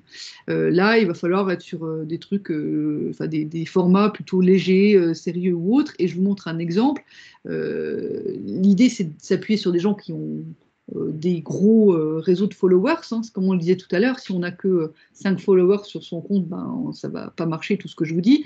Mais là, en l'occurrence, donc la Croix-Rouge avait fait appel à un influenceur. Alors, moi, je ne suis pas dans la cible, donc je ne la connais pas, cette jeune fille. Mais si vous montrez à des jeunes de 15-16 ans, apparemment, ils la connaissent tous, parce que c'est quelqu'un d'assez connu en tant qu'influenceur. Et donc, elle faisait une démonstration sur le massage cardiaque, et il y a eu plein de nouveaux jeunes qui sont rencontrés comme bénévoles à la Croix-Rouge à la suite de ça. Puisque la Croix-Rouge, on peut être bénévole à partir de 8 ans, notamment pour faire l'initiation premier secours auprès de ses pairs, donc des jeunes comme ça. Donc, vous voyez, chaque réseau social, une stratégie différente. Et on termine par LinkedIn. LinkedIn qui est plutôt le réseau social professionnel. Donc là, du coup, on est sur un peu plus âgé, donc plutôt des personnes qui sont installées en termes de carrière, donc 30, 50 ans, etc. Et où là, ça peut être intéressant, notamment si vous cherchez des bénévoles sur des profils un peu spécifiques, un petit peu pointus, très professionnels. Par exemple, justement, si vous voulez, on va en parler tout à l'heure, avoir recours à du mécénat de compétences pour vous appuyer sur votre comptabilité, eh ben, ça peut être bien d'être sur LinkedIn pour justement que ça soit repartagé par des personnes qui ont ce type de profil, qui deviennent bénévoles dans votre association, ou qu'eux-mêmes, ils n'ont pas le temps, mais ils repartagent. Et souvent, les réseaux LinkedIn, les gens qui sont amis LinkedIn avec nous, c'est des gens qui ont le même secteur d'activité à peu près. Moi, j'ai un profil LinkedIn, c'est que des personnes dans l'associatif, dans l'humanitaire, dans les différentes associations où je suis passée. Par contre, notre chargée de communication, elle a plein de chargés de communication. Donc, du coup, l'idée, c'est d'essayer de trouver une personne qui est dans le bon réseau par rapport à vos besoins, et puis que elle puisse repartager, et après, ça fait un peu viral. Là, on est plutôt sur des publications en temps de journée, puisque c'est plutôt sur temps de travail que les personnes vont consulter. Mais du coup, ça peut être intéressant de créer aussi un profil sur LinkedIn pour votre association. Ça fait beaucoup de réseaux sociaux, c'est pour ça qu'on disait tout à l'heure, c'est important que votre stratégie de recrutement elle soit définie en interne, parce que vous ne pourrez pas être sur tous les réseaux sociaux, même avec un chargé de com professionnel plein temps. C'est un peu compliqué d'animer autant de réseaux sociaux en même temps pour toucher autant de cibles. Donc, ciblez votre cible, dites-vous, nous, ça serait plus intéressant sur Facebook ou sur LinkedIn ou autre, et investissez majoritairement un réseau social. C'est un des conseils que je peux vous donner. Je cite aussi vite fait Twitter, qui s'appelle maintenant X, qui a un petit peu évolué depuis que ça a été racheté par Elon Musk. Pour ceux qui sont sur ce réseau social, c'est plus tout à fait pareil en termes d'animation, et puis notamment, il y a certains accès qui sont payants. Donc, c'est un réseau qui tend un peu à baisser en termes de fréquentation, mais que je vous cite quand même, et vous pourrez regarder tout ça plus en détail dans le PowerPoint que je vous enverrai. Je fais une petite conclusion sur les réseaux sociaux, et je prends vos questions avant qu'on passe, parce qu'il y a encore plein d'autres choses à vous partager en termes de communication, de canaux de communication, de recrutement. Donc, l'idée, c'est que si vous êtes sur les médias, les réseaux sociaux, 6 astuces. La première, c'est d'avoir une stratégie de veille. Donc, regardez ce qui se fait sur les réseaux sociaux. Si on décide d'investir les réseaux sociaux, il faut s'y connecter au moins une fois par jour pour aller voir ce que font les associations un peu comme vous, pour aller voir ce que font les associations avec lesquelles vous êtes partenaire, les villes dans lesquelles vous intervenez. Il faut être régulièrement sur le réseau social parce que ça bouge très très vite. Il faut définir sa ligne éditoriale et se la formaliser. Alors, ça veut dire essayer de se dire, par exemple, on utilise toujours les mêmes codes couleurs de l'association, le même canevas de publication, parce qu'en fait, comme justement on voit passer beaucoup d'informations sur les réseaux sociaux, ce qui accroche, en fait, c'est une identité visuelle. Si vous faites défiler, vos fils de réseaux sociaux sur votre téléphone, par exemple, il y a des choses que vous allez tout de suite repérer. Vous allez dire, ah bah tiens, ça c'est la Croix-Rouge, par exemple, parce que c'est toujours pareil, en fait, la manière dont ils vont publier. C'est ce qu'on appelle une ligne éditoriale. Et donc, c'est important que vous essayiez de vous dire au sein de notre association, on va plutôt publier sous ce modèle-là, un modèle, et ça peut être plusieurs personnes qui publient, mais qui utilisent le même modèle, pour qu'il y ait vraiment cette identité visuelle qui va permettre de vous identifier un peu plus vite. Établissez un planning de publication, parce que comme on le disait, il faut publier très régulièrement, donc il faut se le fixer à l'avance, en disant par exemple, tous les mercredis on publie quelque chose, je prends un exemple, et arrivé le mardi soir, faut se forcer à publier quelque chose le mercredi, parce que justement c'est la récurrence qui fait que vous allez être visible. Choisissez des visuels percutants. Il faut vraiment que ce soit des images qui parlent, parce que justement, on est dans une profusion d'images sur les médias qui fait qu'il faut que ça sorte du lot. Si vous mettez une photo où on voit 4 personnes assises à une table dans une réunion, ça ne sera pas vu pareil que si vous mettez une photo en action, par exemple, d'une personne qui s'accroupit à côté d'un SDF. Je caricature un petit peu, mais c'est vraiment des stratégies de communication qu'il faut avoir en tête pour faire connaître votre association. Utilisez les outils de gestion, c'est-à-dire des outils qui vont vous permettre de publier plus facilement. Donc, par exemple, si vous investissez tout ce qui va être Facebook ou Instagram, il y a ce qu'on appelle les Meta Business Suite. Désolé, c'est tout en anglais. Mais du coup, c'est un outil qui permet de préparer vos publications, qui peut faire que vous publiez en même temps sur 2 réseaux sociaux, enfin sur Facebook et Insta, qui permet de programmer à l'avance ces publications, etc. Et qui permet aussi de vous dire combien de personnes ont vu votre publi. Donc, si vous publiez sur Facebook, par exemple, avec cet outil de gestion, quand vous avez la suite, ça va vous dire 24 personnes ont vu l'image que j'ai mis où il y avait 4 personnes autour de la table un samedi matin à 10h. Par contre, 300 personnes ont vu la photo ou la vidéo où j'interviewe un bénévole que j'ai mis le mardi matin. Et en prenant ces 2 exemples, vous vous dites, voilà, je vois que ma 2e publication a eu plus d'impact, donc elle a des choses à tirer en fait en termes d'enseignement. Et donc appréhender les statistiques, ce que je vous disais sur les statistiques de vues, les statistiques de fréquentation, les statistiques de repartage de vos posts. Tout ça, c'est pas mal de petites choses que vous pouvez essayer d'appréhender si vous souhaitez vous lancer sur les réseaux sociaux. Est-ce qu'il y a des questions sur les réseaux sociaux? Donc j'enchaîne parce que ça fait beaucoup d'informations. Ou est-ce que je continue? Est-ce que c'est des outils qui sont payants ou gratuits, ça? Alors, tout ce qui va être Facebook, Instagram, TikTok, tout ça, vous pouvez vous créer des comptes gratuitement. Donc, il faut avoir un compte personnel pour pouvoir créer un compte de l'association. En fait, enfin, il y a une différence entre un compte et une page. Et donc, il faut que vous ayez un compte personnel à vous. C'est pas grave s'il n'y a pas grand-chose dessus, mais qui va être administrateur d'une page qui, elle, va être publique et donc va avoir plein d'infos grand public. Les outils de gestion, le Meta Business Suite pour les statistiques, tout ça, c'est gratuit. On évoquait tout à l'heure la possibilité de se payer des publicités, par exemple, 5 à 10 €, où là, vous allez mettre votre carte bleue pour acheter des services dans la Business Suite, mais il y a plein de choses qui sont accessibles gratuitement sans avoir besoin de payer. Je sais que moi, j'utilise Facebook, mais certainement pas de façon assez professionnelle. Et je me suis déjà posé la question, quand on veut faire suivre quelque chose qu'on a vu sur une autre page, on peut partager sur le fil ou partager sur la page. Et je ne sais pas quelle est la différence. Oui, alors c'est vrai qu'après, là, du coup, il faudrait qu'on affine média par média, mais il y a effectivement des petites stratégies.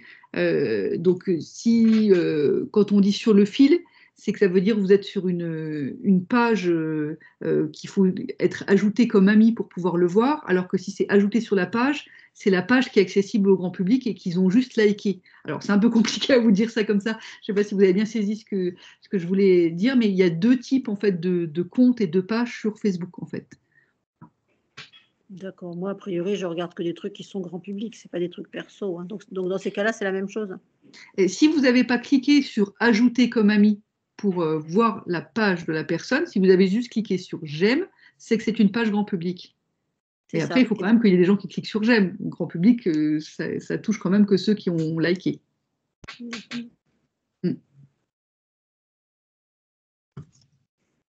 D'autres questions? Sinon, j'enchaîne, parce que j'ai encore plein de choses à vous partager. Allez, je continue, je reprendrai des questions un peu plus tard. On a parlé des partenaires locaux, notamment les mairies tout à l'heure. Hein, vous disiez pourquoi pas aller mettre une annonce à la mairie de Commercy, je crois que c'était ça l'exemple tout à l'heure. Effectivement, hein, tout ce qui va être la mairie, les maisons des associations, France Bénévolat. Donc France Bénévolat, ça existe dans chacun des départements, hein, même les plus ruraux, il y a un France Bénévolat. Donc, et du coup, une association qui a pour vocation de faire connaître les besoins de bénévolat au niveau de ceux qui cherchent du bénévolat. En fait, elle fait la mise en lien entre les associations qui cherchent des bénévoles et les bénévoles qui cherchent des associations. Et en fait, il y a pas mal de personnes, quand ils veulent s'engager pour du bénévolat, qui ne connaissent pas par le bouche à oreille une association à laquelle ils veulent déjà aller ou qu'ils ont déjà une petite idée, qui veulent juste faire du bénévolat sans savoir ce qu'ils vont faire, ils vont taper dans Google et donc France Bénévolat est une des premières choses qui sortent souvent. Ils sont très très bien référencés. Si vous tapez bénévolat Vosges, par exemple, vous allez voir France Bénévolat est parmi les premiers qui vont sortir. Et puis vous allez voir, c'est marqué, il y a un bureau à Épinal. Bah souvent, enfin, en tout cas, j'ai accueilli plusieurs bénévoles qui étaient arrivés par ce biais-là, qui s'étaient présentés à France Bénévolat. Et France Bénévolat avait relayé nos offres de bénévolat et ils étaient arrivés par la suite. Donc c'est important d'aller les voir. Voilà, ça ne mange pas de pain, d'aller les rencontrer. Parce que vous pouvez aussi prendre un contact par Internet, mais souvent, comme ils ont plein de demandes, si vous avez créé un petit lien interpersonnel, ils vont peut-être plus parler de votre association que celle d'un autre. Donc c'est important d'aller les voir, d'avoir une présence sur les maisons des associations de vos territoires, donc que ce soit des petites annonces ou parfois il y a des réunions mensuelles ou des associations, d'essayer d'y être régulièrement, de se faire connaître. Hein, comme on disait tout à l'heure, hein, c'est beaucoup de bouche à oreille pour recruter des bénévoles, donc d'essayer d'être dans un peu tous ces réseaux-là. Je vous ai mis aussi comme idée tout ce qui va être les centres sociaux, les MJC, les centres culturels, toutes ces choses, un peu ces établissements de proximité où, pareil, il y a potentiellement des personnes qui ont envie de faire du bénévolat. Donc, s'il y a une petite annonce ou si vous avez un animateur du centre socio-culturel un peu dans la poche, c'est possible que ça vous ramène des personnes. J'ai noté aussi des clubs philanthropiques, Rotaries, Lions Club, c'est des idées, parce que des fois, en fait, ils cherchent des projets à soutenir. C'est un profil particulier, hein, c'est souvent des personnes qui ont un peu de moyens ou autres et qui cherchent plutôt à donner des fonds que du temps, mais il y a les deux, et notamment on a fait appel dans la Meuse au Lions Club pour des chantiers d'une journée où il fallait donner un coup de main à une asso. Donc ça peut être des pistes à garder dans un petit coin de sa tête. Les grandes entreprises également, parfois ils ont envie d'avoir un petit volet philanthropique dans voilà, la présentation de leurs activités, donc ils peuvent être intéressés. Et donc le mécénat de compétences, et notamment, donc il y a une association spécialisée dedans qui s'appelle Passerelle et compétences, là aussi qui a un relais dans chacun des départements, et là où on va mettre sur de la mise à disposition de personnes avec des compétences spécifiques. Donc, par exemple, si vous voulez créer un site internet, bah, vous allez avoir un bénévole spécialiste de la communication de chez Orange qui va vous créer votre site internet, par exemple. Et donc, il y a une convention à passer avec Passerelle et compétences qui, en échange du temps passé à vous trouver le bénévole spécialisé dans leur grand réseau, hein, ils ont des grands portefeuilles d'entreprises partenaires ou autres, va vous demander un petit quelque chose. Ce n'est pas 100% gratuit. Mais je ne peux pas vous dire combien parce que ça dépend des départements, du profil cherché et du nombre de jours pour lequel vous avez besoin d'un bénévole. Ce n'est pas la même chose pour une journée que pour 10 jours. Donc, à vous rapprocher de votre correspondant local, Passerelle les compétences, si ça vous intéresse, ce format. Pour ceux qui sont en Meurthe-et-Moselle, dans ceux qui sont présents parmi vous, alors je le cite très rapidement, c'est les congés de coopération solidaire donc du département de Meurthe-et-Moselle, où c'est un dispositif en fait, où les agents du conseil départemental de Meurthe-et-Moselle peuvent prendre sur leur temps de travail pour venir renforcer des associations, notamment dans leurs projets de solidarité internationale. Par exemple, il y a une association qui construit une école au Mali. L'agent de Meurthe-et-Moselle peut être mis à disposition gratuitement de cette association pour aller aider ce projet, donc en plus des bénévoles hein, de l'association, bien sûr, pas tout seul, mais où tout est pris en charge, son billet d'avion, enfin voilà, tout par le conseil départemental. C'est sur temps de travail, donc du coup, ça permet des gens qui sont un peu chargés temps de travail de se dire bah oui, c'est bien, ça ne me prend pas sur mes temps de week-end, et donc ça peut être intéressant. À ma connaissance, pour le moment, c'est déployé que en Meurthe-et-Moselle sur le Grand Est. Mais j'en dis un mot pour ceux d'entre vous qui sont sur ce département. Et puis, on va passer sur quelque chose que vous ne m'avez pas évoqué tout à l'heure quand on a fait le brainstorming, et pourtant, c'est une des premières sources de recrutement de bénévoles, après le bouche à oreille et après les relations locales, hein, comme on disait, les relations de proximité en local, ça va être les plateformes en ligne. Maintenant, il y a beaucoup de personnes qui passent par Internet quand elles veulent faire du bénévolat et qu'elles ne savent pas forcément ce qu'il y a autour de chez elles. Et donc, je vais vous présenter plusieurs plateformes sur lesquelles vous pouvez créer des comptes. C'est gratuit de créer des comptes, donc ça peut être intéressant d'aller jeter un œil, voir la plateforme qui vous parle le plus, voir si vous avez le temps, que vous maîtrisez bien l'outil Internet, d'être sur toutes les plateformes, il n'y a pas de restrictions pour faire paraître vos offres. Et si vous allez y jeter un œil après cette formation, vous verrez, il y a beaucoup d'offres, beaucoup d'associations, et on peut faire des filtres par... bénévolat près de chez moi, vous voyez sur mon écran, et ça vous dit tout ce qu'il y a comme association autour de vous. Donc là, celle que vous voyez, c'est jeveuxaider.gouv.fr, qui est une des premières plateformes qui va sortir, notamment parce que c'est une plateforme officielle de l'État. Vous voyez en haut à gauche, c'est marqué République française, liberté, égalité, fraternité. Et du coup, il y a il y a un bon référencement, il y a pas mal de personnes qui vont passer par cette plateforme, notamment parce qu'il y a aussi la promotion de la réserve civique, c'est-à-dire, par exemple, l'éducation nationale, qui encourage ses professeurs, ses instituteurs à faire du bénévolat ou autre, et ben, ils vont passer par cette plateforme-là pour trouver leur mission de bénévolat. Donc, c'est un outil qui peut être intéressant à connaître, cette plateforme en ligne. Ce n'est pas très compliqué à s'inscrire, hein, vous verrez, c'est assez intuitif, c'est bien fait. Il y a des FAQ, des choses pour s'aider à saisir. On peut y aller assez rapidement. Une autre plateforme qui est privée, mais qui est parmi celles qui a le plus d'offres référencées, c'est Tous bénévoles. Donc on peut, vous voyez en haut à gauche, hein, je deviens bénévole ou je cherche des bénévoles, donc vous créez un compte et tout ça. Il y a je trouve une mission courte, je trouve une association, je cherche sur la carte. Et vous voyez là la géolocalisation, j'avais mis Remiremont, hein, parce que du coup c'est là où j'habite, et du coup ça m'a dit autour de moi toutes les missions qu'il y avait, qui pouvaient être proposées, et après on peut faire des filtres. Vous voyez, il y a tout en bas supprimer les filtres. soit par thème, éducation, culture, défense des droits, etc. Soit on peut filtrer, donc là il y a mission à distance ou mission à présentiel. Enfin, il y a plein de filtres différents, mais qui permettent quand même, c'est intéressant. Et il y a pas mal de gens qui passent sur cette plateforme à un moment ou à un autre. Il y a beaucoup de fréquentation. Je n'ai pas leur stat exact, mais je sais qu'il y a énormément de passages sur ces plateformes. Une autre plateforme, c'est France Bénévolat. Donc, on en a parlé tout à l'heure parce qu'ils ont des bureaux présentiels en vrai avec des permanences dans chacun des départements, mais ils ont aussi une plateforme. Et donc, si vous allez les voir, les premiers trucs qu'ils vont vous dire, c'est créer un compte sur notre plateforme pour que leur offre soit en ligne. Et ils proposent aussi des choses intéressantes comme le passeport du bénévole, que vous voyez là en petit dessin, et dont on parlera comme outil de fidélisation des bénévoles lors du module 2. Et une dernière plateforme, alors qui va plutôt concerner les gens qui sont dans les grosses villes, je pense à ceux qui sont autour de Strasbourg, Bénévolte, qui est plutôt sur du bénévolat un peu plus ponctuel, en fait, donc plutôt sur des missions courtes. Mais si vous cherchez des personnes pour vous aider à tenir un stand une après-midi, enfin des choses qui peuvent être faites voilà, sur un temps assez court, sans avoir besoin de s'engager dans la durée, Bénévolte est bien fait pour ça, parce que c'est vraiment, je recherche une petite mission courte, proche de chez moi, et ça marche bien dans surtout dans les grosses villes. Ça marche un petit peu moins bien sur les territoires ruraux, cette plateforme. Voilà, et oui, c'est vrai, je vous ai rajouté celle-là aussi. Donc la plateforme Diffuse.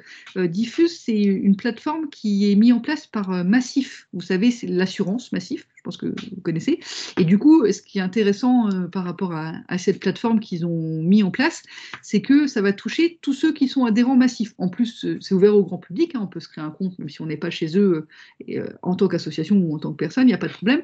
Mais du coup, ça va impulser sur un vivier de listing mail qu'ils ont déjà eux en interne, puisque ça va être tous les adhérents de la Massif qui vont pouvoir être incités à du coup s'engager en tant que bénévolat, ou il y a un volet du coup solidaire dans la structure de la Massif qui se décline notamment par la plateforme Diffuse. Voilà quelques plateformes en ligne. Vous verrez, ah oui, si, j'en ai encore une, pardon. Ça, c'est celle 100% Meurthe-et-Moselle. Donc, si vous n'êtes pas en Meurthe-et-Moselle, ça ne vous concerne pas. Mais si vous êtes en Meurthe-et-Moselle, il y a Place de l'engagement, donc plateforme de l'engagement citoyen en Meurthe-et-Moselle, où là, c'est pour les bénévoles de Meurthe-et-Moselle et les associations de Meurthe-et-Moselle. Donc, ça peut être intéressant, si vous êtes sur ce territoire, de vous créer là aussi un compte sur cette structure. Je ne sais pas si vous connaissiez ces plateformes. Est-ce que certains d'entre vous sont déjà sur une de ces plateformes, ou est-ce que vous les connaissez déjà ou pas? Oui, moi je connaissais la première, celle du gouvernement. Oui, d'accord. Vous avez vos offres dessus? Je suis en train en fait de me dire que j'ai du mal moi, à faire la distinction, enfin en tout cas je ne l'ai pas faite, mais il faudrait peut-être que je la fasse, entre nos adhérents et nos bénévoles. Parce que jusqu'à maintenant, on avait des adhérents. Et en fait, pour être bénévole, on leur demande d'adhérer à notre association. Oui. Et donc, du coup, je ne sais pas si ça, vous avez prévu d'en parler, mais comme je vous disais, nous, on est un service d'intérêt général. Et donc, du coup, on nous demande, on a des critères très particuliers pour être salarié chez nous. Et donc, jusqu'à maintenant, on ne fonctionnait pas avec des bénévoles. Mais on se rend compte que voilà, c'est important, puisqu'on est dans la promotion de l'égalité femmes-hommes, d'avoir quand même des personnes qui veulent aussi s'engager, et que ça peut aussi nous soulager dans certaines de nos missions. Et du coup, voilà, j'ai pas forcément, moi, j'ai pas encore assez fait, je pense, la distinction entre adhérer, être bénévole, etc. Je pense que c'est quelque chose qu'il faut qu'on se pose. Oui, alors on a tout un module, enfin tout un paragraphe dessus dans le module 2, mais je vous fais quand même un petit teasing maintenant parce que c'est important qu'on fasse bien cette distinction et qu'on soit tous au même niveau de langage. Un adhérent, en fait, ça va être une personne qui va rejoindre votre association, donc qui va payer une adhésion, en fait, et parce qu'elle rejoint aussi les valeurs de l'association. Mais on peut être adhérent sans jamais être bénévole. On peut payer les 20 € de cotisation à une association parce qu'on décide de la soutenir sans jamais venir une seule journée, tenir un stand ou faire une animation. Donc ça, c'est un premier niveau d'engagement, c'est l'adhésion. Et donc, le niveau un peu au-dessus, c'est le bénévolat. C'est de venir s'engager, donner de son temps, que ce soit 1 heure par semaine ou 1 heure par an. Le bénévolat ne se quantifie pas en durée. Et par contre, on demande souvent aux bénévoles d'être adhérents pour des histoires de couverture d'assurance. Et je vous en parlais un petit peu quand on parlait du module 2, c'est qu'en fait, on peut être bénévole dans l'association sans être adhérent, sauf que s'il arrive le moindre problème, si le bénévole n'est pas adhérent de votre association, il n'est pas couvert par votre responsabilité civile, et s'il se blesse alors qu'il est en train de faire une animation pour vous, ça peut être voilà, un problème. C'est pour ça que dans le module 2, on verra différents documents cadres. Si on ne veut pas faire une adhésion, quelqu'un qui vient juste une après-midi, on ne sait pas s'il veut être adhérent ou pas, ou s'il ne veut pas forcément payer ou autre, il y a des outils qui encadrent ce bénévolat ponctuel qu'on appelle, et puis en sachant aussi que si vous avez des adhérents, il faut qu'ils soient vraiment, vraiment adhérents. Si on paye 20 € mais qu'on ne vient pas à l'Assemblée générale, vous allez avoir des problèmes parce que vous n'aurez pas vos quotas. Et vous avez besoin de certains quotas pour valider certaines choses. Si vous n'avez pas 2/3 des adhérents présents, par exemple, alors je dis 2/3 au hasard, parce que ça dépend des statuts de chaque association, mais vous n'allez pas valider vos rapports et donc vous allez être coincé. Donc en fait, c'est important que ceux qui vous rejoignent comme adhérents, ce soient vraiment des vrais adhérents, quoi. Enfin voilà, que ce ne soit pas juste je paye 20 € puis je ne donne plus jamais de nouvelles, sinon vous pouvez être coincé si vous en avez trop. Merci. D'autres questions ou remarques ?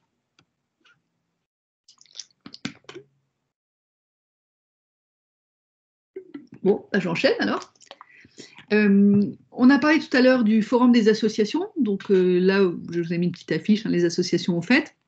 C'est important donc d'être présent au niveau des forums des associations locaux. Mais on disait tout à l'heure, c'est important aussi d'aller voir si vous êtes bien dans la bonne cible. Si vous allez, je sais pas, au forum des associations de Certigny, dans les Vosges, je prends beaucoup l'exemple des Vosges, désolé, mais comme je suis de là, ça parle, vous allez voir que c'est que des associations qui font la promotion du sport ou de la musique. Et donc, si vous êtes une association de bénévolat, est-ce que vous allez vraiment rencontrer votre public? Parce qu'il faut tenir le stand toute une journée, 10h, 18h.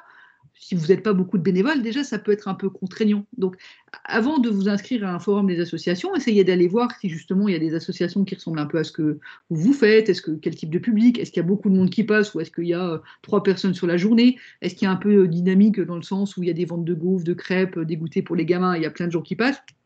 Ou est-ce que vous êtes assis derrière un stand et il n'y a pas beaucoup d'activités?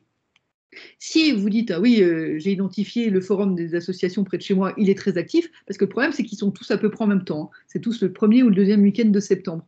Donc, si vous êtes sur multi-sites, il va falloir que vous choisissiez sur lequel vous allez. Donc, c'est important d'aller faire un tour. Mais du coup, s'il est un peu dynamique et un peu présent, c'est super important d'y être. Ça va vraiment être une très bonne ressource de recrutement des bénévoles. Autre chose en présentiel, il y a, on disait tout à l'heure, les journées d'information, d'intégration des universités et des grandes écoles, ou notamment dans les grosses villes, par exemple à Nancy, Artem, le campus Artem qui réunit donc du coup les arts, les mines et le commerce, ils ont des journées grandes écoles, dans ces grandes écoles-là, pour permettre aux associations, aux bénévoles, aux jeunes des écoles de s'engager comme bénévoles dans les associations. Et donc, les jeunes, ils vont passer sur plein de petites associations et puis ils vont s'engager. C'était le cas aussi, j'ai fait des fois des forums comme ça à Sciences Po, les jeunes de Sciences Po qui cherchent, ils ont besoin d'un projet en association, mais ils ne savent pas toujours, parce qu'ils ne sont pas du coin, notamment les Sciences Po, il y en a des fois qui viennent d'Allemagne ou autre, donc les jeunes, ils arrivent d'Allemagne, ils ne savent pas trop comment ça marche les associations. Si vous arrivez à avoir un stand sur ces forums grandes écoles, vous allez récupérer 2, 3, 4 jeunes bien motivés, bon profil, et qui en plus doivent le faire dans le cadre de leur cursus d'école, donc ils vont vraiment s'investir, quoi, normalement. Voilà. Et puis, il y a l'affichage et ou le tractage dans les lieux ciblés. Il y a quelqu'un tout à l'heure, quand on faisait le brainstorming, qui disait flyer. Effectivement, c'est super intéressant d'avoir des flyers. Mais du coup, dans des lieux ciblés. Parce que la boulangerie du petit village, c'est vraiment là où les gens vont se dire, tiens, je vais prendre le tract pour être bénévole. Ou est-ce que, par contre, si c'est, je sais pas, si vous ciblez les jeunes, le CRIJ, Centre régional d'information jeunesse, peut-être que là, un tract pour des jeunes qui passent aura plus d'impact. Enfin, encore une fois, ça dépend des associations, des territoires, mais l'important d'avoir une stratégie, de réfléchir par rapport à ça. Et en public spécifique, pour terminer un peu, on l'évoquait tout à l'heure, le SNU, donc le service national universel, les jeunes qui vont faire 2 semaines un peu qui ressemblerait au service militaire, après ils doivent faire 84 heures de bénévolat dans l'année pour valider leur SNU, sinon leur SNU n'est pas validé. Donc du coup, ils cherchent tous des associations de proximité. Et alors, l'État n'est pas très regardant sur le type d'association, ça peut être au club de pétanque du coin, ça marche. Bon, voilà. Mais il y a quand même des jeunes qui ont envie, souvent, parce que c'est une démarche volontaire, le SNU, hein, c'est pas obligatoire. Donc les jeunes qui s'inscrivent dedans, souvent, ils ont envie de donner un peu du sens à leur bénévolat et ils vont chercher des associations qui font des trucs sympas. Donc si vous arrivez à être dans les forums SNU ou à vous faire connaître de votre correspondant SNU, il y en a un par département, on trouve les coordonnées sur Internet. Si vous arrivez à lui dire, voilà, moi je cherche des jeunes, s'il y a des jeunes dans mon coin géographique voilà, qui viennent de faire le SNU, pourquoi pas me les renvoyer. Ça peut être des jeunes qui sont hyper motivés, hyper engagés. On a accueilli plusieurs sur des projets. Par contre, ce qu'il faut savoir, c'est qu'ils sont jeunes. Le SNU, c'est à partir de 16 ans, 16-18 ans. Donc, c'est des très jeunes. Mais si, par exemple, vous avez, on disait tout à l'heure, la stratégie réseaux sociaux, vous avez envie d'aller sur Instagram, par exemple, voilà, c'est clairement des profils super pour ça. Ou pour de l'animation un peu basique, je sais pas, vous avez des activités avec les enfants, ça va être super. Si vous dites, là, on veut leur mettre en place des systèmes administratifs complexes, vous ne serez pas ce bon public. Mais c'est à garder dans un petit coin de votre tête, parce que c'est un moyen de bénévolat assez intéressant. La réserve citoyenne de l'éducation nationale, j'en parlais un petit peu tout à l'heure, les professeurs ou les instituteurs sont incités par l'éducation nationale, soit quand ils ont un peu de temps libre sur temps d'activité, mais plutôt quand ils arrivent en retraite et en pré-retraite, à intégrer la réserve citoyenne et donc à donner du temps pour des associations. Alors, ils se retrouvent souvent, quand on regarde les associations partenaires, c'est souvent du soutien scolaire dans les écoles, enfin, ça reboucle un petit peu sur leur métier de prof, mais clairement, on a réussi à récupérer des professeurs, par exemple, pour des animations de cours de soutien informatique à destination de migrants ou des cours de français langue étrangère pour des migrants, par la réserve citoyenne. Donc, par exemple, pour la maître amie qui cherchait tout à l'heure un peu sur le volet FLE, français langue étrangère, ça peut être des pistes qui peuvent être intéressantes. On a du volontariat de service civique, donc là on est, vous savez, sur du bénévolat, parce qu'on est sur du volontariat, c'est-à-dire qui touche une indemnité de l'État, environ 600 € par mois, pour des jeunes de 16 à 25 ans jusqu'à 30 ans en situation de handicap, pour venir faire une mission donc, au sein de votre association de 6 à 9 mois, à 24 heures, 35 heures semaine, donc c'est un renforcement plein temps. Pour les toutes petites associations qui fonctionnent qu'avec des bénévoles, à une animation le samedi, ça ne marchera pas, mais pour certaines associations un peu plus grosses, où il y a des salariés, c'est intéressant de recourir à ce dispositif. Il faut un agrément pour accueillir un volontaire de service civique, mais si vous n'avez pas vous-même l'agrément, on peut utiliser ce qui s'appelle l'intermédiation, c'est-à-dire passer par une association qui a un agrément et qui va porter pour vous le volontaire et vous le mettre à disposition. Et du coup, ça coûte environ 110 € par mois à l'association. Donc, pour une ressource vive très motivée à plus de 20 heures semaine, ça peut être aussi, en fonction des cas de figure, des ressources intéressantes. Le corps européen de solidarité, c'est un volontariat également, mais là, du coup, c'est des jeunes qui viennent d'Europe. Donc, ça va être des Tchèques, des Anglais ou autres. Donc là, c'est une compétence encore différente qu'il faut que vous ayez des personnes qui parlent des langues étrangères et qui aient la possibilité d'aider à accueillir un jeune qui vient d'un autre pays. Mais encore une fois, je vous donne un peu toutes les infos, si des fois ça peut correspondre à votre cas de figure.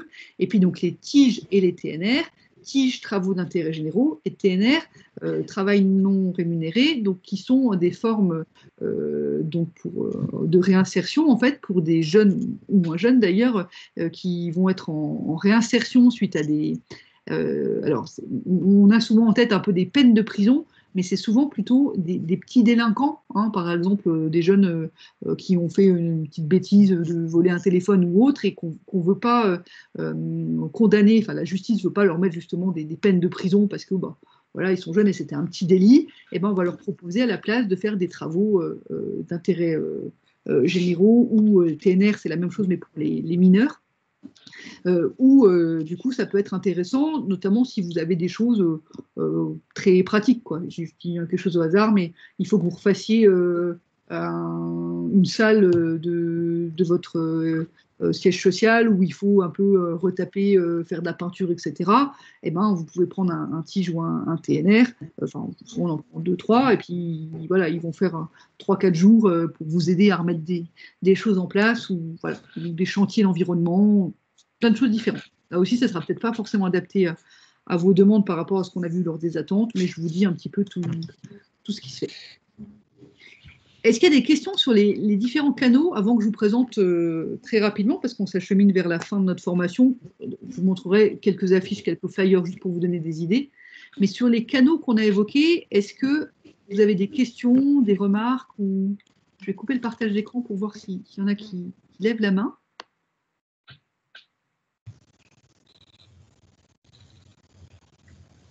Ou s'il n'y a pas de questions, pas de remarques, est-ce qu'au moins dans tout ce que je vous ai dit, parce que je vous ai dit plein de choses, il y a un ou deux petits trucs où vous êtes petite en disant tiens, pourquoi pas ça, j'y avais pas pensé, j'essayerais bien. Oui, oui, tout à fait. Il y a plein de pistes intéressantes, merci. Oui. Ok, bon, ben, j'espère. Si vous avez tous au moins une petite nouvelle idée voilà, à tester, ça sera déjà gagné pour moi. Alors, je repars. Alors, je vérifie cette fois-ci mon partage avant de parler en étant sûr que ça défile. Là, vous devez voir partie 3, les supports de communication pour recruter. Et je clique, et c'est annonce offre de mission maintenant. Ça défile bien? Oui, oui, c'est bon. Ok, super. Oui, c'est bon. Très bien. Donc là, je vous ai mis deux annonces en exemple, parce qu'en fait, il faut essayer d'avoir en tête que votre annonce, elle doit être percutante, elle doit être un peu sympathique, elle doit être un peu originale, parce qu'on disait tout à l'heure, il faut se différencier. Il y a plein d'associations qui cherchent à recruter des bénévoles, donc pourquoi la personne, elle serait un peu plus attirée par votre annonce que par l'annonce de l'autre association? C'est parce que justement, vous aurez mis dans votre annonce des choses un petit peu sympathiques. Donc là, je vous ai mis deux exemples que vous pourrez lire en détail quand vous aurez le PowerPoint.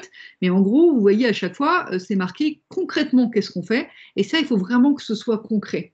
Il faut vraiment que vous ayez des exemples très pragmatiques, une animation de sensibilisation ou autre, ou bien les collectes nationales voilà, des Restos du Cœur, enfin des choses très, très pratiques. Si on dit contribuer au développement de l'association dans ses actions de communication, ça ne parlera pas du tout. Vous n'aurez personne qui va s'inscrire, c'est sûr. Par contre, si vous dites faire des posts Instagram pour faire connaître telle activité, là, ça parle. Et là, vous aurez peut-être des personnes qui vont s'inscrire. Donc, du coup, tout est une histoire un peu de communication, enfin, de comment on va formuler sa phrase. Et puis, vous voyez, il y a des petites accroches. Par exemple, dans celle qui est proposée par le Collège Cossol, que vous soyez étudiant souhaitant devenir enseignant, enseignant en exercice ou à la retraite, n'hésitez pas à nous rejoindre. Si vous avez envie de découvrir l'animation et la sensibilisation sans être un enseignant, n'hésitez pas à nous contacter, point d'exclamation. Vous voyez, il y a des trucs un peu d'interpellation. Et puis là, du coup, c'est tellement large ce qu'ils mettent que forcément on se retrouve dans un des deux. Enfin, quand on lit les annonces, si elles sont bien faites, normalement, vous avez envie d'être bénévole.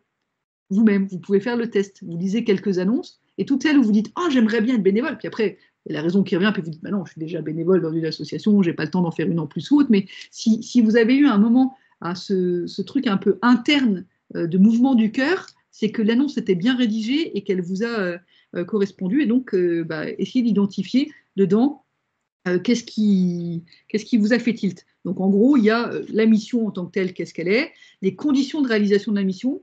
Est-ce que, vous voyez, par exemple, sur celle de collecte nationale, c'est marqué disponible un peu, beaucoup, et donc disponible un peu, tu peux faire ça, disponible beaucoup, tu peux faire ça. Voilà. Ensuite, il y a comment concrètement ça se passe, comment nous rejoindre. Il faut que ça clique tout de suite. Il ne faut pas qu'on cherche 10 ans sur l'annonce, comment est-ce qu'on fait pour rejoindre, parce que le problème, c'est que vous l'aurez perdu si c'est trop compliqué. Hein, ou si c'est écrit, vous serez d'abord invité à une réunion d'information générale, puis à un entretien pour faire connaissance, puis machin, là c'est bon, vous avez déjà perdu, c'est trop long. Même si en vrai, vous allez peut-être le faire, parce que c'est important dans le parcours d'intégration d'avoir différentes étapes, mais il ne faut peut-être pas que dans l'annonce, ça soit écrit comme un processus. Peut-être que ça soit marqué, viens samedi faire ça avec nous, quoi. Ça va plus parler, quoi. Donc, attirer l'attention avec un titre accrocheur, susciter de l'intérêt pour la mission, créer du désir, inciter à passer à l'action. Voilà quelques petites astuces que je voulais vous partager par rapport à l'annonce. Ensuite, ça peut être intéressant, alors ce n'est pas obligatoire et ça ne sera pas le cas pour toutes les associations, mais pour les grosses associations, par exemple, là c'est des exemples de fiches mission Croix-Rouge où ça va détailler vraiment exactement la mission. Et ça veut dire que quand la personne vient, c'est bien détaillé, qu'est-ce qu'il doit faire, un peu comme les fiches de poste salariés, hein, pour ceux qui connaissent ça dans le secteur privé. On peut faire la même chose pour les associations. Ça ne correspondra pas si vous êtes une petite asso où vous voulez être très flexible, ce n'est pas le cas. Par contre, si vous avez une mission qui se reproduit, qui a besoin des compétences très précises et qui se reproduit très régulièrement, ça peut valoir le coup là de prendre le temps de se faire cette fiche mission pour l'avoir prête à donner à quelqu'un qui vient vous voir. Et puis, je vous mets quelques affiches. Alors, si on avait eu un petit peu plus de temps, je vous aurais fait un un petit jeu où je vous aurais fait identifier quelles étaient les bonnes pratiques sur ces différentes affiches et laquelle vous parlait. Là, du coup, quand on approche de 18h30, vous allez juste pouvoir regarder ces affiches. Mais du coup, c'est intéressant de voir que c'est pas mal s'il y a un petit peu d'humour, s'il y a des images, si c'est marqué quelque chose qui interpelle, hein, soit pourquoi pas toi, soit devenez bénévole, enfin quelque chose d'un petit peu voilà, qui accroche. Donc vous pourrez regarder plus en détail et vous dire laquelle parle le plus à votre association. Il y a une vidéo YouTube que je ne passerai pas là, mais que vous aurez le lien. Donc du coup, quand vous recevrez, YouTube, c'est aussi beaucoup consulté, et notamment par un public jeune. S'ils veulent s'engager dans une association, ils vont aller voir sur YouTube s'il y a des vidéos de l'association. Et donc, ça peut être très sympa. C'est pas compliqué à faire maintenant, hein, avec les moyens modernes des téléphones, ils font tous vidéo, nos smartphones, de se faire une petite vidéo où il y a, alors, pas que ce soit le président qui fasse un discours trop rébarbatif, mais justement, si vous prenez des jeunes un peu en renfort pour vous aider sur la com, une petite vidéo un petit peu courte où on voit 2-3 bénévoles qui font des actions concrètes, et puis un qui dit un petit truc sympa, et puis une musique de fond, 2-3 images. Bon, je sais que pour certains bénévoles un peu plus âgés, ce que je dis là peut sembler un peu difficile à faire, mais globalement, maintenant, il y a pas mal de personnes avec des outils simples qui arrivent à faire ce type de choses, et donc avoir une vidéo un peu promotionnelle peut être un très bon outil de communication pas mal consulté. Donc à avoir en tête, si c'est possible, d'avoir ça. Et puis, pensez à saisir les opportunités de communication. On l'évoquait tout à l'heure, là, quand on parlait de la communication sur certaines radios, qui ne vont pas vouloir tout le temps, mais qui vont bien vouloir s'il y a une journée spéciale. Alors, la journée mondiale du bénévolat, c'est le 5 décembre. Donc, ce jour-là, vous avez facile d'avoir un peu, enfin, plus facile que le reste du temps, des annonces ou des publications ou des choses comme ça. Mais il y a aussi d'autres types de journées. Si, par exemple, vous êtes dans le secteur de l'éducation, il y a la journée des droits de l'enfant, il va y avoir la journée mondiale de l'alimentation. Enfin, ça dépend chacun de votre association, mais il y a des journées mondiales pour tout, vraiment pour tout, si vous cherchez sur Internet. Et donc, d'essayer de s'accrocher sur une journée mondiale, ça permet de démultiplier un petit peu en termes d'opportunités de communication, notamment pour intégrer différents médias. Et donc, comme je vous le disais tout à l'heure, le parcours d'intégration des bénévoles, c'est des choses qu'on verra dans le module 2. Donc, je vous fais juste le petit teasing pour vous donner envie de venir à la suite. Surtout que par rapport à ce que vous avez évoqué comme attente, il y a beaucoup de choses qu'on voit dans le module 2. Donc, ça serait chouette si vous pouviez revenir donc à la prochaine session de module. Hein, vous avez reçu toutes les dates, toutes les informations dans le mail. Mais globalement, on va parler du parcours d'intégration des bénévoles parce qu'une fois que le bénévole vous avez identifié, il y a quelqu'un qui vous appelle, qui dit « Ah, j'ai vu votre annonce » ou « J'ai vu un truc sur les réseaux sociaux » ou Michel m'a parlé qu'il était bénévole dans votre association, peu importe comment il est arrivé, j'aimerais venir, il va y avoir tout un parcours qu'on va mettre en place pour essayer tout de suite de l'accrocher, qu'il vienne vraiment, et puis qu'il reste. Et donc, on va en parler la prochaine fois. Donc, je fais juste la petite slide d'introduction. Une réunion de recrutement, donc que ça soit une réunion avec plusieurs bénévoles en même temps, si vous avez de la chance, que ça a tellement marché qu'il y en a 4 qui viennent d'un coup, c'est pas mal si vous pouvez les mettre ensemble. Hein, ça se faisait beaucoup, notamment à Paris, pour les grosses associations qui avaient beaucoup de demandes, ils faisaient des réunions de recrutement. Après, sinon, si c'est une personne, c'est une réunion avec juste une personne, et ça peut être aussi très sympathique de créer ce lien-là, qu'il y ait la personne qui est chargée du recrutement, qui prenne le temps de lui passer un petit coup de fil pour avoir ce contact individualisé dans tous les cas, et que vous voyez S1, semaine 1, S2, première action. Hein. Quand on cherche à recruter des bénévoles, il faut que dès la semaine suivante, ou 2 semaines, mais pas 3 mois après, vous ayez quelque chose de concret à lui présenter. La feuille de route, c'est pour dire, si tu viens chez nous, tu vas pouvoir faire ci, faire ça, etc. Là, on est dans le cadre d'un recrutement Croix-Rouge, donc ils ont toute une série de modules de formation pour intégrer les bénévoles à la Croix-Rouge, qui ne sera pas forcément calcable tel quel sur votre association, mais du coup, on va voir quelles pourraient être un peu les bonnes pratiques qu'on pourrait réinvestir, et notamment l'histoire du parrainage, d'avoir quelqu'un de votre association qui va parrainer le nouveau pour essayer qu'il ait ce rapport un peu de proximité avec une personne et qu'il ait envie de rester, peuvent être des pratiques un peu intéressantes, mais tout ça, c'est ce qu'on verra lors du module 2. Et donc, pour terminer, vous avez un petit exercice, un petit devoir à faire si vous revenez à la deuxième session. C'est pour la prochaine fois d'essayer de mettre en pratique ce qu'on s'est dit là.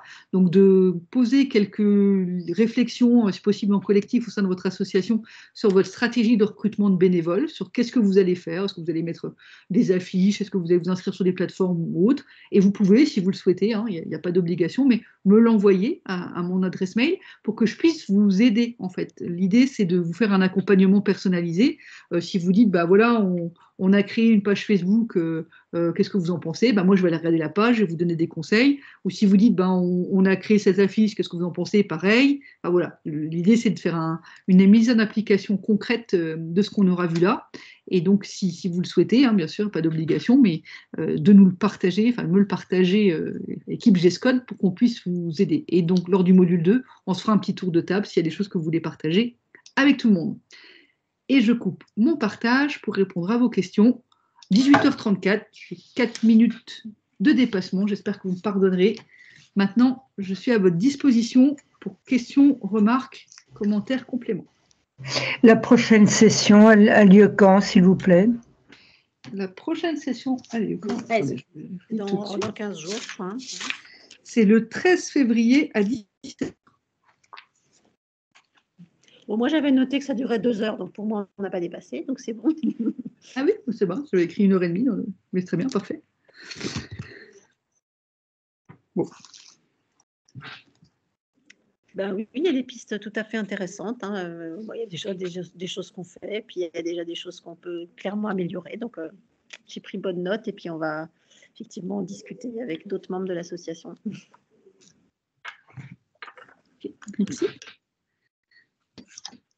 J'ai une petite remarque ou question, je ne sais pas, sur les visuels chocs, etc. Enfin, je vois souvent ça, justement, dans les grosses associations. Et des fois, je trouve ça un peu tire-larme et exagéré, je ne sais pas comment dire ça. Et nous, vu qu'on est une association d'aide aux migrants, au niveau de mes valeurs, ça me pose un peu problème d'insister là-dessus et faire un truc très cliché avec des photos d'aide à des migrants précaires. Et voilà, je voulais éventuellement avoir des conseils, retours sur comment avoir un visuel intéressant, percutant, qui sort du lot, mais qui ne soit pas non plus... Ouais.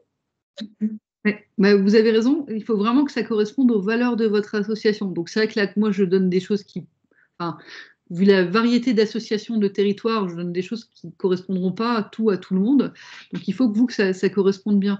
Il faut que vous arriviez à trouver quelque chose qui correspond aux valeurs de votre association. Si justement, par exemple, je prends un truc complètement au hasard, la valeur de l'association, c'est justement que vous voulez créer un lien de proximité entre un migrant qui vient prendre des cours de français et une personne bénévole qui va donner de son temps pour faire le cours de français. Mais que vous ne voulez pas, qu'à la limite, on oublie presque qu'ils sont migrants, puisque ce n'est pas le sujet. Le sujet, c'est la relation interpersonnelle, c'est le fait qu'on va créer du lien entre deux personnes d'humain à humain, peu importe leur parcours différent, etc.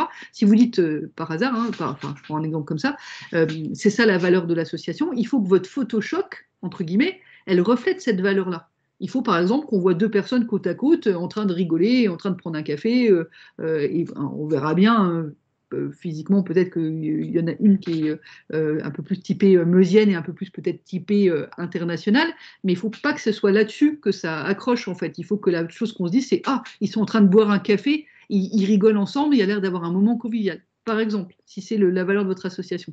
Et du coup, il faut que vous ayez trouvé... vraiment le message que vous voulez faire passer, et c'est pour ça qu'on disait tout à l'heure, c'est plutôt intéressant de le réfléchir collectivement en association, parce qu'on a aussi chacun sa sensibilité individuelle personnelle en fait, et peut-être que vous du coup vous allez dire moi ça me gêne un petit peu, voilà, puis il y en a un autre qui va dire non, au contraire, moi c'est là-dessus que je veux insister. Donc il faut que vous ayez un peu cette réflexion en interne, et notamment avec l'équipe de direction, parce que parfois nous les coordinateurs, on va faire une affiche, puis après, quand ça arrive au directeur, au président, il va dire non, ça ne correspond pas. Donc, ce travail un peu de réflexion collective permettra peut-être d'affiner et de trouver la photo qui correspondra aux valeurs de l'association. Ce n'est pas exactement le sujet, mais j'ai juste envie de rebondir sur, à propos de l'aide aux migrants, parce que j'ai vu la semaine dernière un très beau film qui s'appelle Le Chant des Vivants, qui était un ciné-débat organisé par Amnesty. Et je ne sais pas si vous connaissez, mais c'est une association dans le sud de la France qui aide à la résilience des migrants qui ont eu un parcours migratoire très, très difficile par le chant, en leur faisant écrire des petits textes qui retracent un petit peu leur parcours et en les mettant en musique et en leur faisant chanter après. J'ai trouvé le film absolument magnifique. Voilà, c'était juste un petit aparté. Merci pour ce conseil culturel.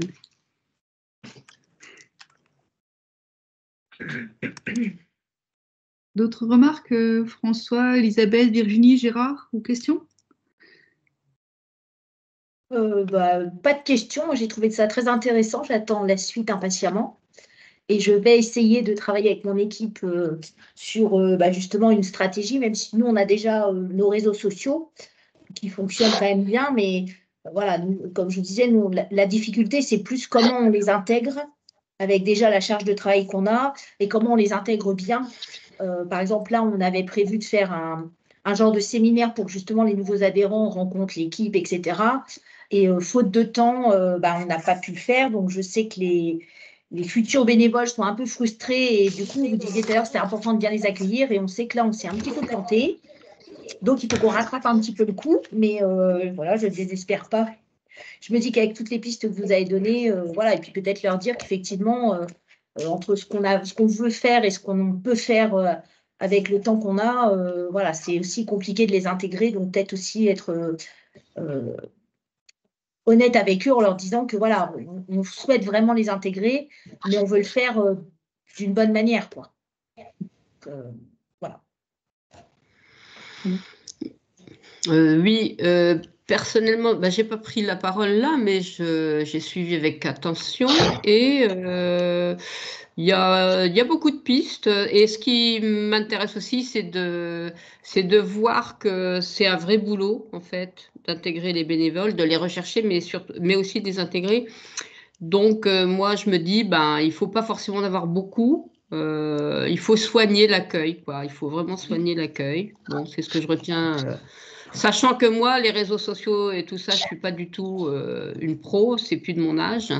Mais je vois bien aussi l'intérêt de bien cibler son message. Ça, je vois bien. Voilà. Et donc, merci et je viendrai à la deuxième session, bien sûr.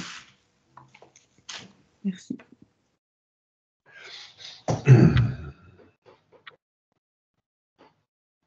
Gérard, François, non? Ou rien de spécial? Oh, rien à rajouter. Gérard, vous levez la main?